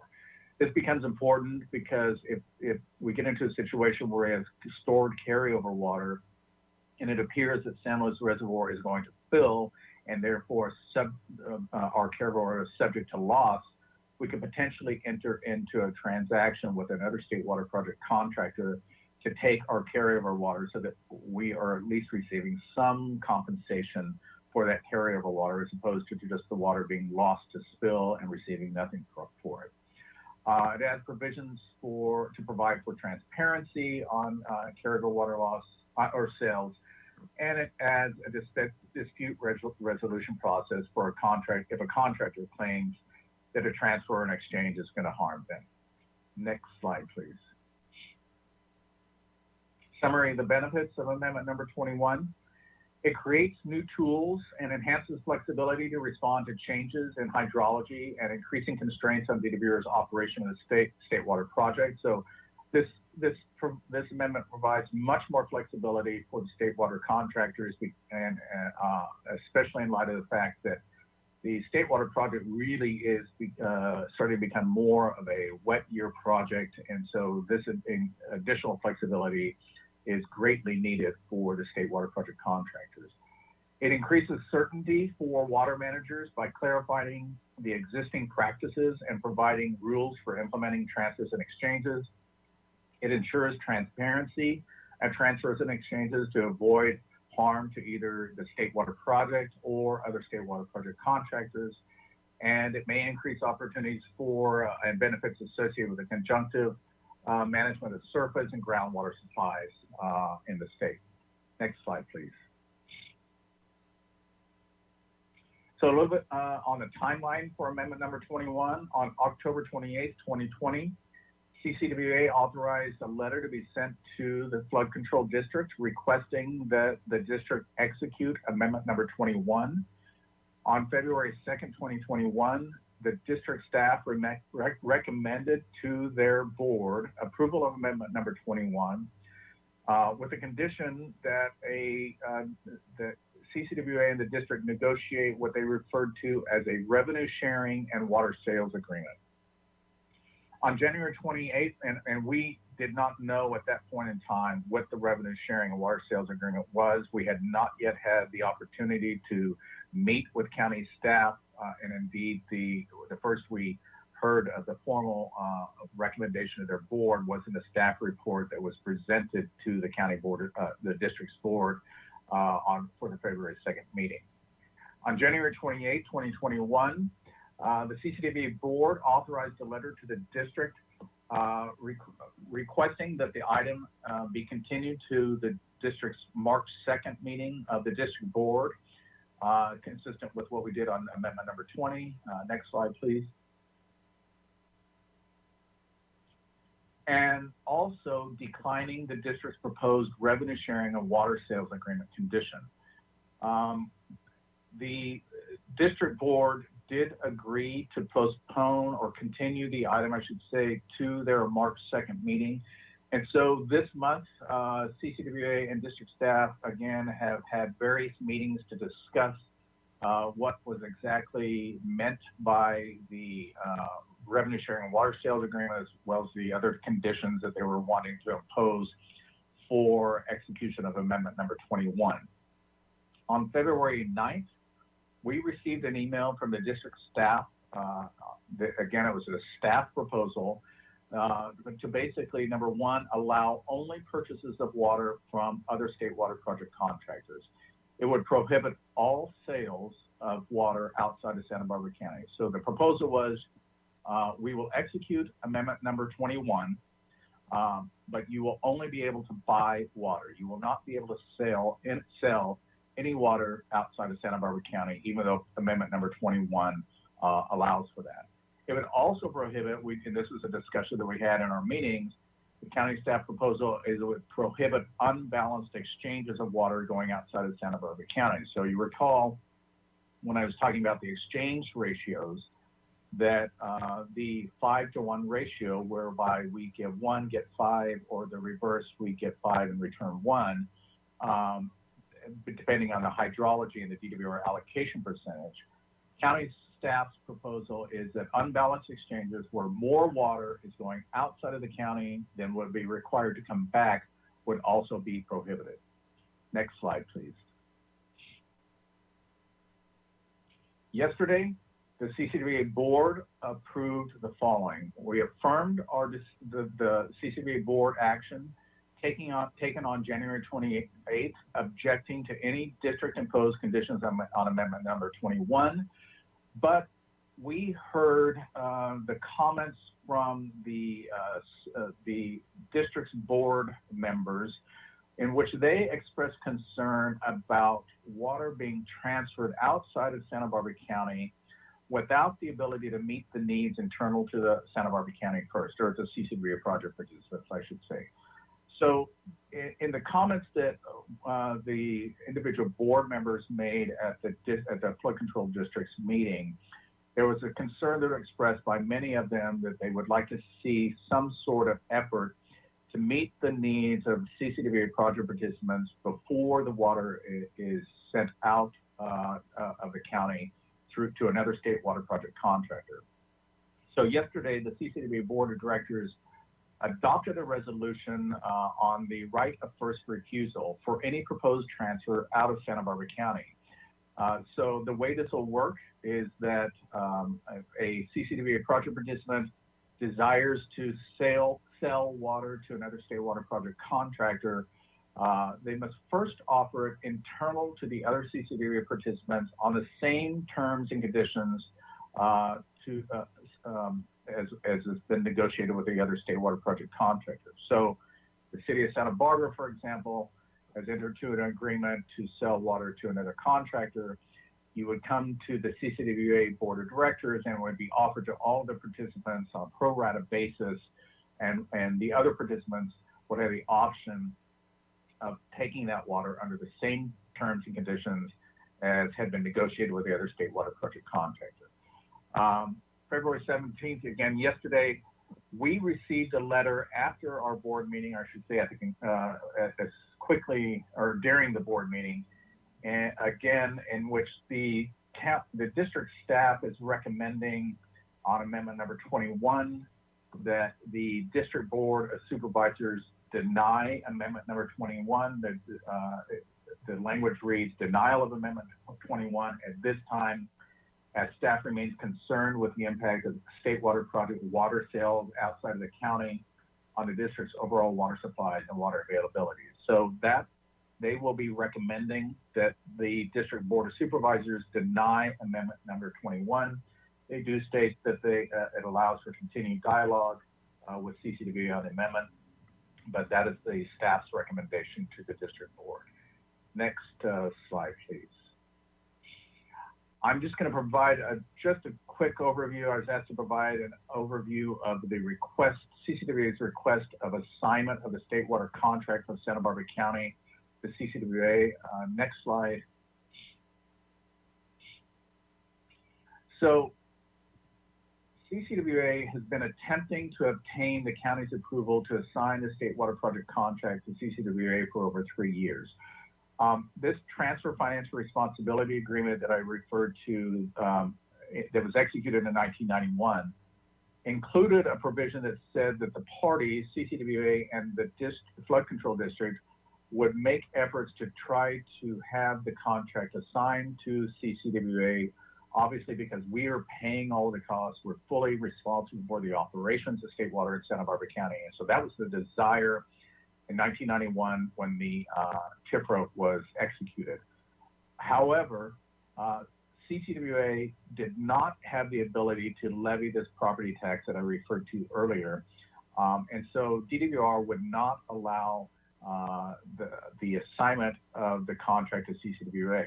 However, there was a law that was passed a few years ago, I believe it was in 2015, that allowed joint powers authorities such as CCWA to utilize the property taxing authority of their individual public member agencies.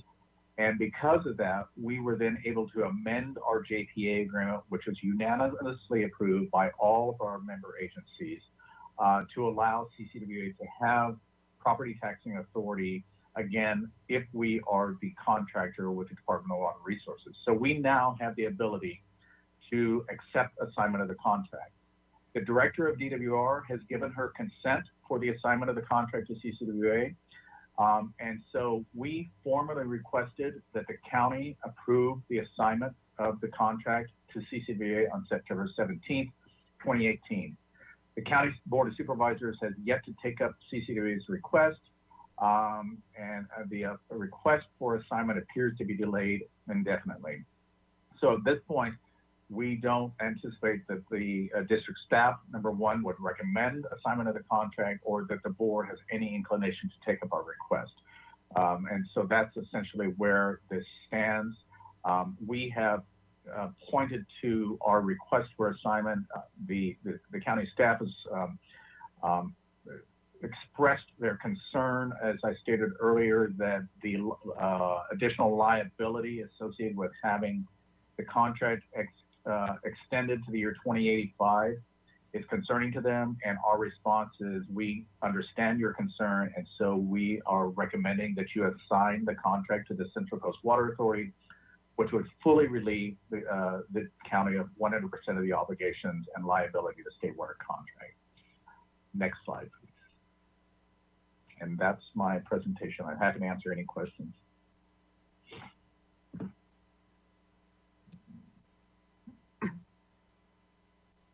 Thank you very much for the presentation.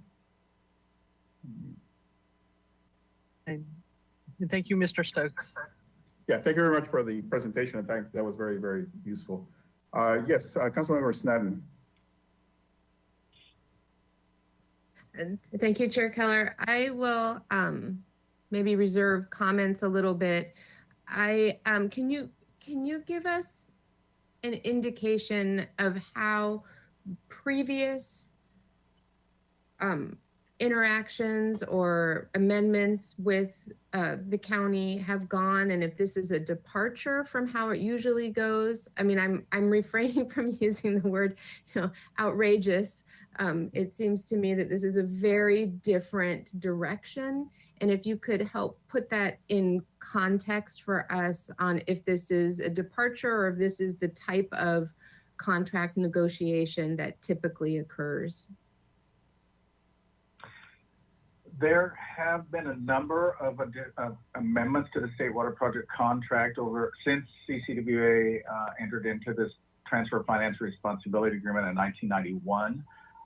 All of those have been executed without issue. The county has executed those. And so, yes, this is a significant departure from past practice. Now, these amendments are substantive. There's no question about it. Not that the others were not, but, and in fact, the most substantive was in 1997 on a series of amendments to the contract called the Monterey Amendments. That amendment was also executed by the county without any exceptions, or conditions imposed. So this is I would say, the stance that's being taken by the Flood Control District on these two amendments is a significant departure from past practice, which is concerning to us because, again, we are responsible for 100% of the financial obligations of the State Water Project as well as the operational aspects. So we believe that it's in the best interest for us and our member agencies to execute these amendments without conditions. Thank you. And I'll also ask, do other commissioners have access to the letter? I received it this morning, a copy of the letter from CCWA. I think it would be helpful if that could be distributed, maybe even during this meeting, so that you could have a chance to see that. It's very well thought out and detailed. And this presentation, I can't thank you enough. These are very complicated issues that we hear chatter of, and I think it's really well laid out what the 3 particular issues are. So I'll reserve until discussion, but thank you for bringing this forward. Yes, thank you very much. Quick question.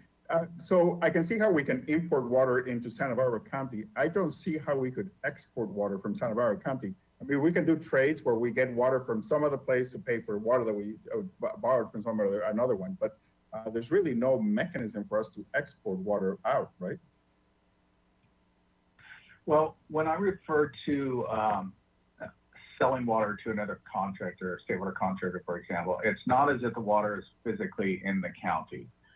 So let's just say in a particular year, the DWR says the allocation percentage based on the hydrology this year is 50%. Right. So we haven't physically taken into Santa Barbara County. So we say, well, we have water that's in excess of our needs. So we're going to enter into a contract with another state water contractor, and they're going to, instead of that water being delivered to Santa Barbara County, it's going to be delivered to the other contractor's service area. So that's the way that works. But yeah, it's not physically taking water out of here and moving it to another. Right. Yeah, I mean, that's the way I understood it. It's paper water.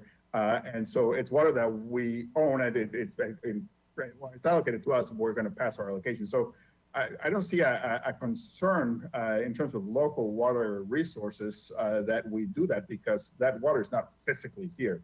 I just want to make that point that, we're not really taking water from our system, from our lakes or reservoirs or rivers or anything like that, and sending it anywhere else. We're just basically taking an allocation and moving it to another place. It never comes to Santa Barbara County, correct?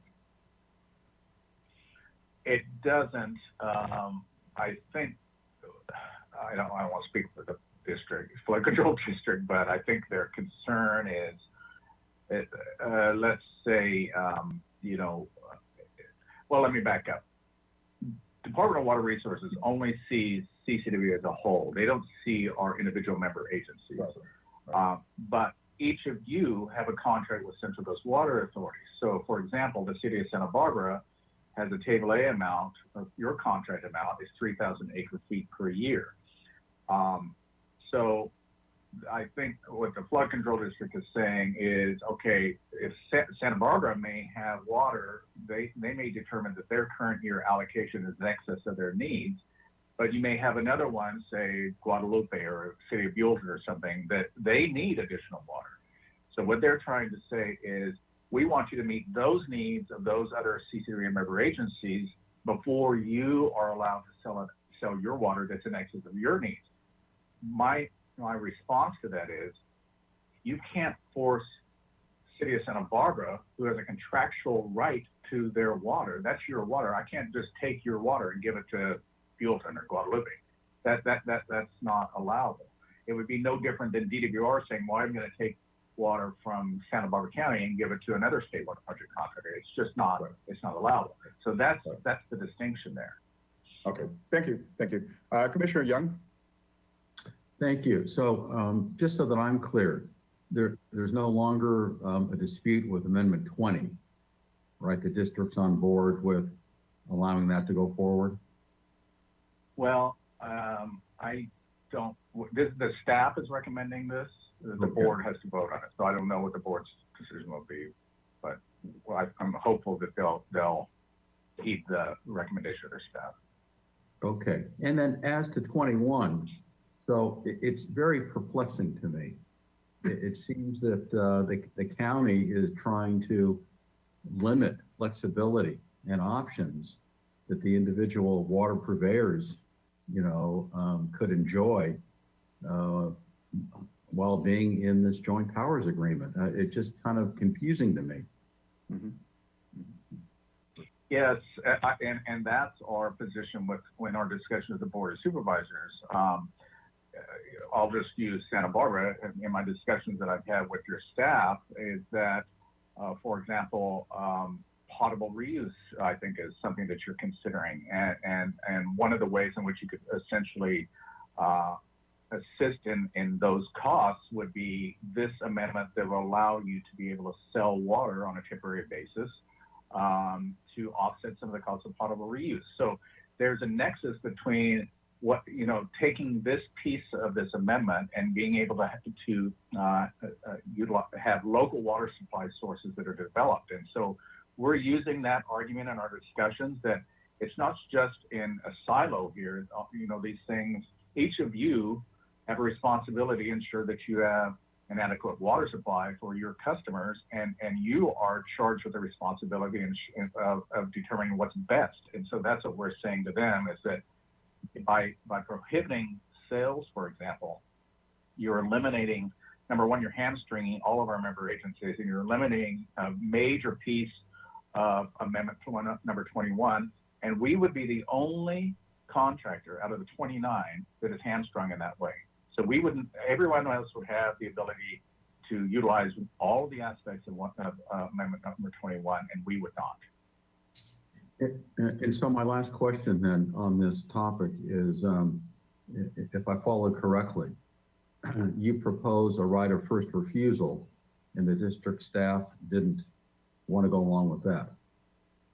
Is that correct?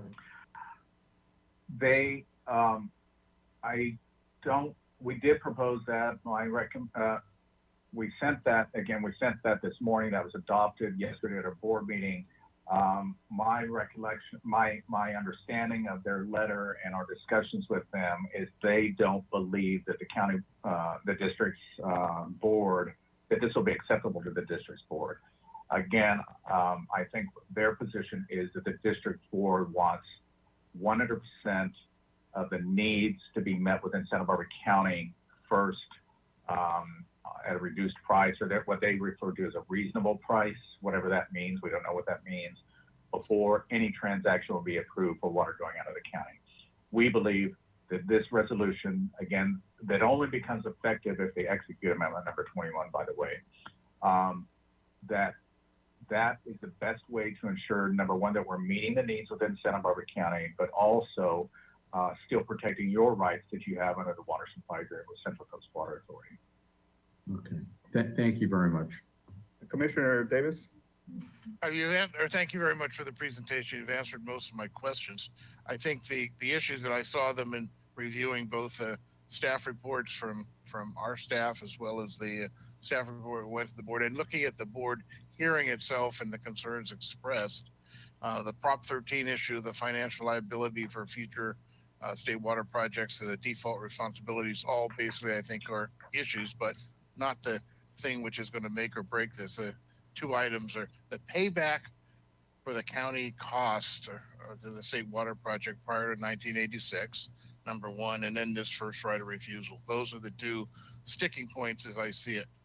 On the payback, the county staff has proposed this whole revenue sharing, I guess, as some way to over time try to recapture those payments. But it wasn't even explained well or tied to it or even talked about how that would be done and going forward. Supervisor Nelson basically said it'd be better dealt with, in fact, it'd be part of the contract reassignment, which, as you explained, has been stalled forever. And I remember Commissioner Burney, prior Commissioner Burney, and I went and met with two of the supervisors at the time back a couple of years ago, and basically there was just no appetite over there for that. So one, on the payback issue of county costs, has CCWA taken a position whether that's a fair idea and how that might be addressed either now or in the future in terms of payback of their costs? And then on the first right of refusal, I think you really outlined where they're at, and that is essentially they're basically the district board is saying we need to take care of Santa Barbara County during droughts, and they have this hypothetical that an agency such as us would sell water at some big price during a drought to somebody outside of the county, while there are member agencies here which need that water, quote unquote, and no one is looking at the overall regional effect during a major drought, that one agency wouldn't become rogue and go make money. And again, the comment made at the board hearing was at what cost would this first right of refusal come? So I think I'm again trying to struggle with CCWA's response to that in the, if you will, the 30,000 foot level of an agency basically being able to do that. And again, I'd look to your comments in that regard. On the last item on the contract reassignment, as I mentioned, we did meet with a couple of the supervisors previously, and there were some comments made at the hearing the other day. Supervisor Nelson talked about somehow members holding back growth in the North County using water and these issues. And that during the time that when we met with Supervisor Williams, he was concerned that in fact, there was water being sold by North County agencies outside of the county to San Luis County to encourage growth. And so you also got into this whole, we don't want to give up responsibilities because people are using it politically for growth, no growth issues. So any comment on that, I'd look appreciative too, but thank you for your presentation. Okay, yes, I can comment on those.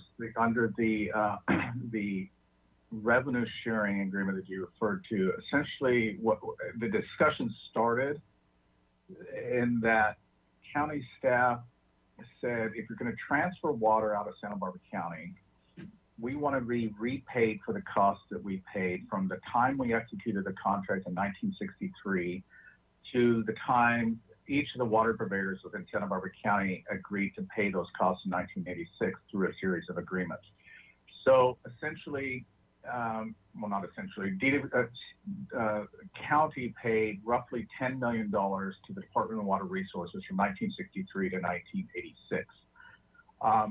County staff's position was, we paid that money to retain this water right that now all of your member agencies have today. And so we believe that it's appropriate for you to pay us back for those costs that we paid during that time. And we propose that for any transfer outside of Santa Barbara County, that there be a fee, that we be entitled to a portion of the proceeds that would be received. We, CCWA, are opposed to that because, number one, we don't know how that would work. How do you allocate the money to the $10 million of the fee to the agencies that are transferring the water? If I have one member agency that's only transferring water, does that mean they're the only one that has to pay that fee? So it didn't really make any sense. We never got further down the road because then they reversed their position and said, well, we're just going to deny all out-of-county sales. So that took care of that. Now, I don't know if they will revive that concept of this revenue sharing agreement again, but nevertheless, in their latest proposal, they're basically saying that they're recommending prohibition against all out-of-county sales, so that issue becomes moot. With regard to meeting the needs within Santa Barbara County, I think obviously a couple things in that regard. During this last drought, we clearly demonstrated the ability to meet the needs of our member agencies during this drought. We had multiple of our member agencies that had excess water, City of Santa Maria, Vandenberg Air Force Base, that provided water that was in excess of their needs to meet the needs from, the South Coast really were the ones that were needing additional water supplies. But the answer to that is not to take water that you're legally entitled to and give it to someone else. The answer to that is the amendment number 21 provides us the tools to be able to go out and acquire additional water supplies for an entity that may need additional. So while you may say it's an excess and hopefully we can meet the needs through CCWA before any water goes out, that's part of the purpose of this right of first refusal. But if we're not able to meet that, then we have the ability to go out and acquire additional water supplies. And the beauty of this amendment is that we can be both a buyer and a seller in the same year. So it provides a lot of flexibility for us to be able to meet the needs of our member agencies. And then with regard to the comments about, especially from Supervisor Nelson regarding the City of Santa Maria, he has expressed multiple times that I want to be careful here, there's an issue that he has with City of Santa Maria serving Orcutt, and so he has stated that he will not vote in favor of our amendments unless that issue is resolved. So that's unrelated to these, but that's coloring his position. Just a second. I want to do a time check. Are the commissioners able to stay for another 10, 15 minutes while we finish? Anyone not able to make it? Okay, so yeah, please go ahead. Commissioner David? I have nothing else. Oh. Commissioner Cooney? Yeah, hi. So obviously my concerns are with the right of refusal and the, just not choosing to sell any water back to partner agencies being the only one of 29, right, that would be doing that. Is there any concern, long term that would be inviting other of the 29 members to make the same decision and potentially, when we're in greater need of water, not want to work with us because of that policy that we've adopted? Well, that's a very good question. We have to work out the logistics of how this works. Because what we don't want to do is set up a situation whereby, let's say, City of Santa Barbara staff goes out and is working with another contractor, and you strike a deal, and then we have this first right of refusal, and then someone accepts that right of first refusal, and then the deal with the contractor unwinds. We will very quickly be shunned, quite frankly. So right. We have some work to do, I think, to figure out exactly how this is going to work. And in that regard, we have to adopt some administrative procedures internal to CCWA and among our member agencies that are not just in that regard, but there's a lot of things that we need to do that were not anticipated under our contracts with you. So we need to adopt those administrative procedures. That is one of them, to figure out exactly how that works, because we don't want to be in a position where, as I stated, we're trying to negotiate something and then the rep is pulled out. That will be not good for our reputation and our ability to do deals in the future. Yeah, absolutely. Thank you. And just like as a follow-on to that, is there any idea of what the timeline on the right of refusal would look like, or what the check marks would look like? Would that, inhibit the ability to, if there was a right of refusal, could it be something that like delayed it so long that people went elsewhere to, receive the allocated water that we didn't necessarily need at that time? Yeah, and that's another good question. I think, we would certainly have to have a timeline, a time frame, if you will, so that it couldn't just be delayed indefinitely. It would have to be a week or two or whatever it's going to be, because again, time is of the essence when we're trying to do these types of deals. Especially, for example, if we're trying to sell water or carryable water in San Luis Reservoir, things can move very, very quickly, and you could lose that water in a matter of days if you don't, if you wait too long. Okay, thank you. Okay, well, I think that first again, thank you very much. That was a very good presentation. I've seen these issues, but this really cleared up a lot of questions, and I think we certainly have some ideas. Okay, thank you very much. Anything else, Ms. Taylor? Yeah, we have a couple more slides left here. Councilmember Sneddon. Yes. Oh, yeah, sorry, Councilmember Sneddon.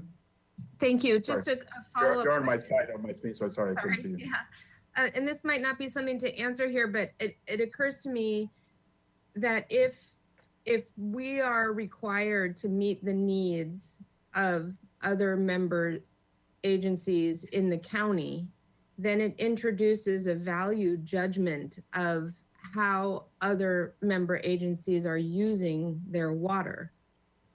If then we're on the hook to meet those needs. So if, say, I don't even know which area, but say there is an explosion in development, overuse of the water needs, and then they don't have enough water in a drought, then are we on the hook to supply that water to meet their needs first before we can sell our own water, because we've been managing it so carefully within our water market agreements that we already have. And I just, I don't know where the proper place is to make this comment, but it just really seems to introduce a whole new paradigm of partnerships with our other member agencies within CCWA and then in the county in general. And I just want to make the caution that we need to be extremely careful with that if then we're then in the business of watching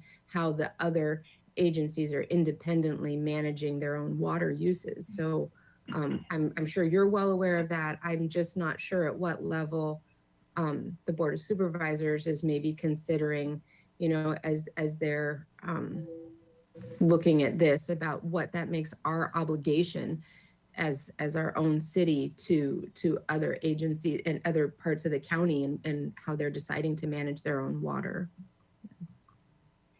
I think that's an excellent point.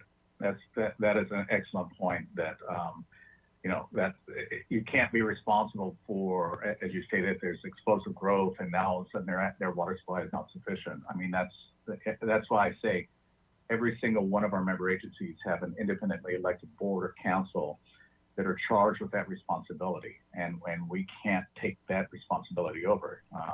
And so I think it's a very good point. Yeah. Thank you. Excellent point. Yeah, thank you. Yes, Commissioner Davis. I think that's a good point. I would, however, note that we don't ask that of people that we're selling outside the county. So we could be selling water outside the county to areas that are not using it quite judiciously either. So it's a fair question either way. I guess my question though is, you know, first right of refusal is something which seems reasonable, quote unquote, but that term reasonable is the issue, right? And again, it comes down to the price. And what I heard was at least a concern that in fact, if we had a first right of refusal, a protocol, which the price would not be something that member agencies couldn't, quote unquote, consider. Ray, have you had discussions at CCWA as to what a quote unquote first right of refusal protocol might deal with in terms of price? Not in terms of price, because on a transfer or sale, there is no limit, for example.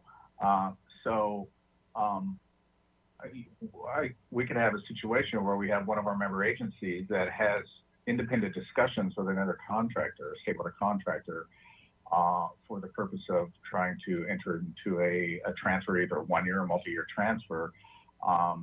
And so what we're trying to say is, okay, that is certainly your right to do that, because you're utilizing the water that's available to you under your contract with us and our contract with the state of California. But what we want to do is say, okay, that's fine. Let's see if anyone in any other agency within CCWA wants to take that water under the same terms and conditions. But we haven't, I don't believe that we could impose, you know, some price restriction. Again, one of the aspects of amendment number 21 is that transfers and sales don't include a limit on compensation. It's a willing buyer and willing seller. Yeah, I got that. And water markets are becoming really intense today, and so I understand that question. In the protocol, obviously, if we did do a first right of refusal, you'd need some type of time for a reaction, so that, like we've talked about, that the member agencies, they would have to respond very quickly in order not to lose the opportunity to sale that would be out there. Okay, thank you for that. Right. Okay. Thank Any you, further questions from the commissioners or Councilmember Sneddon? Any public comments? Chair Keller, we do not have public comment at this time. Okay, well, thank you very much again. Thank you, Mr. Stokes, and thank you, Kathy, for Ms. Taylor, for this presentation. We have Oh, just we a have couple more we have slides, just right? a couple more slides, and then we have actually a recommendation as well. So this is far less complex of what Mr. Stokes just explained. It's in the same vein of having water contracts with the county. And this is another concern we just wanted to bring to the Water Commission's attention, is the Kachuma contract.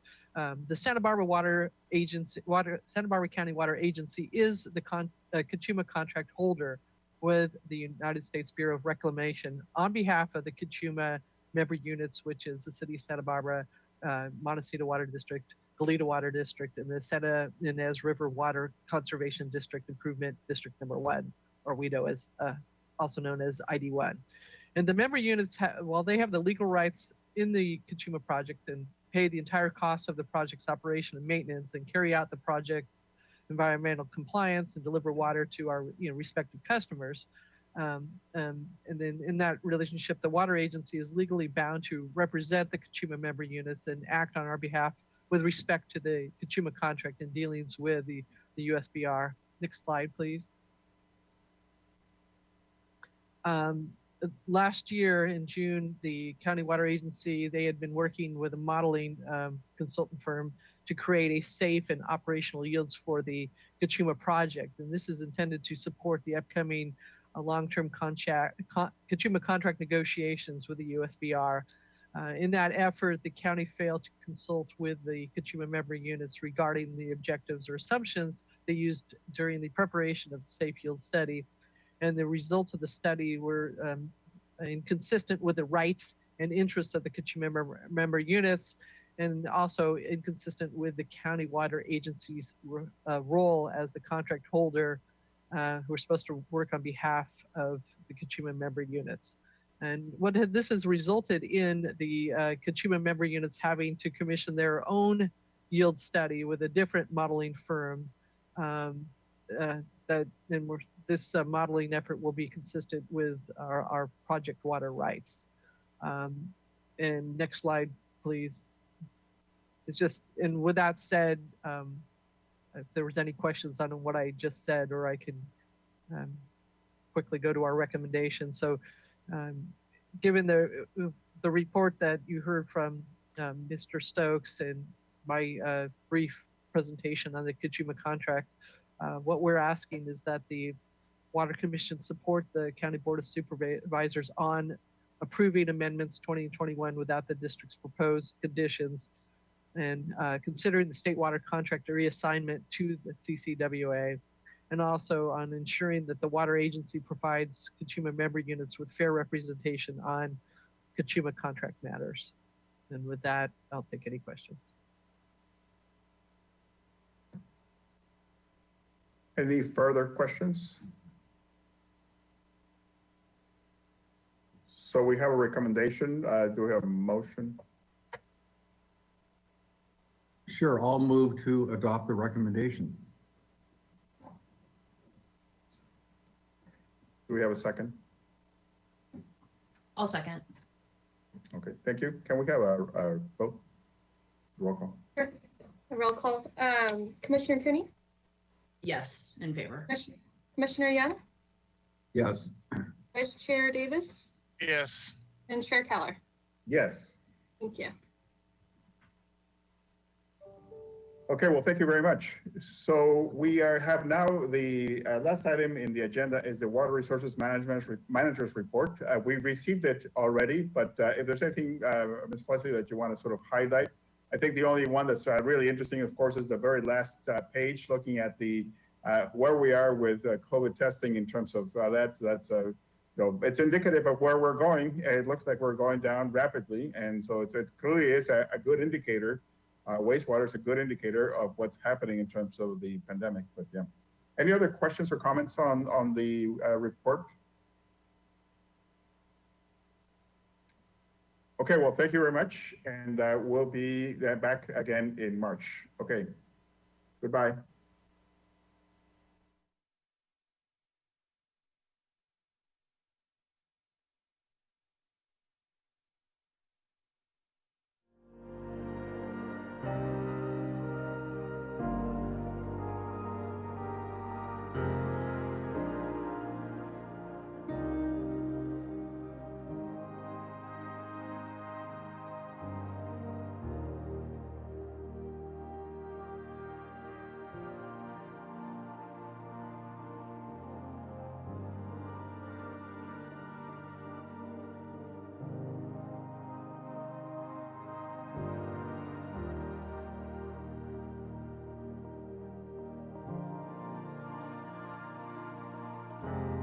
you.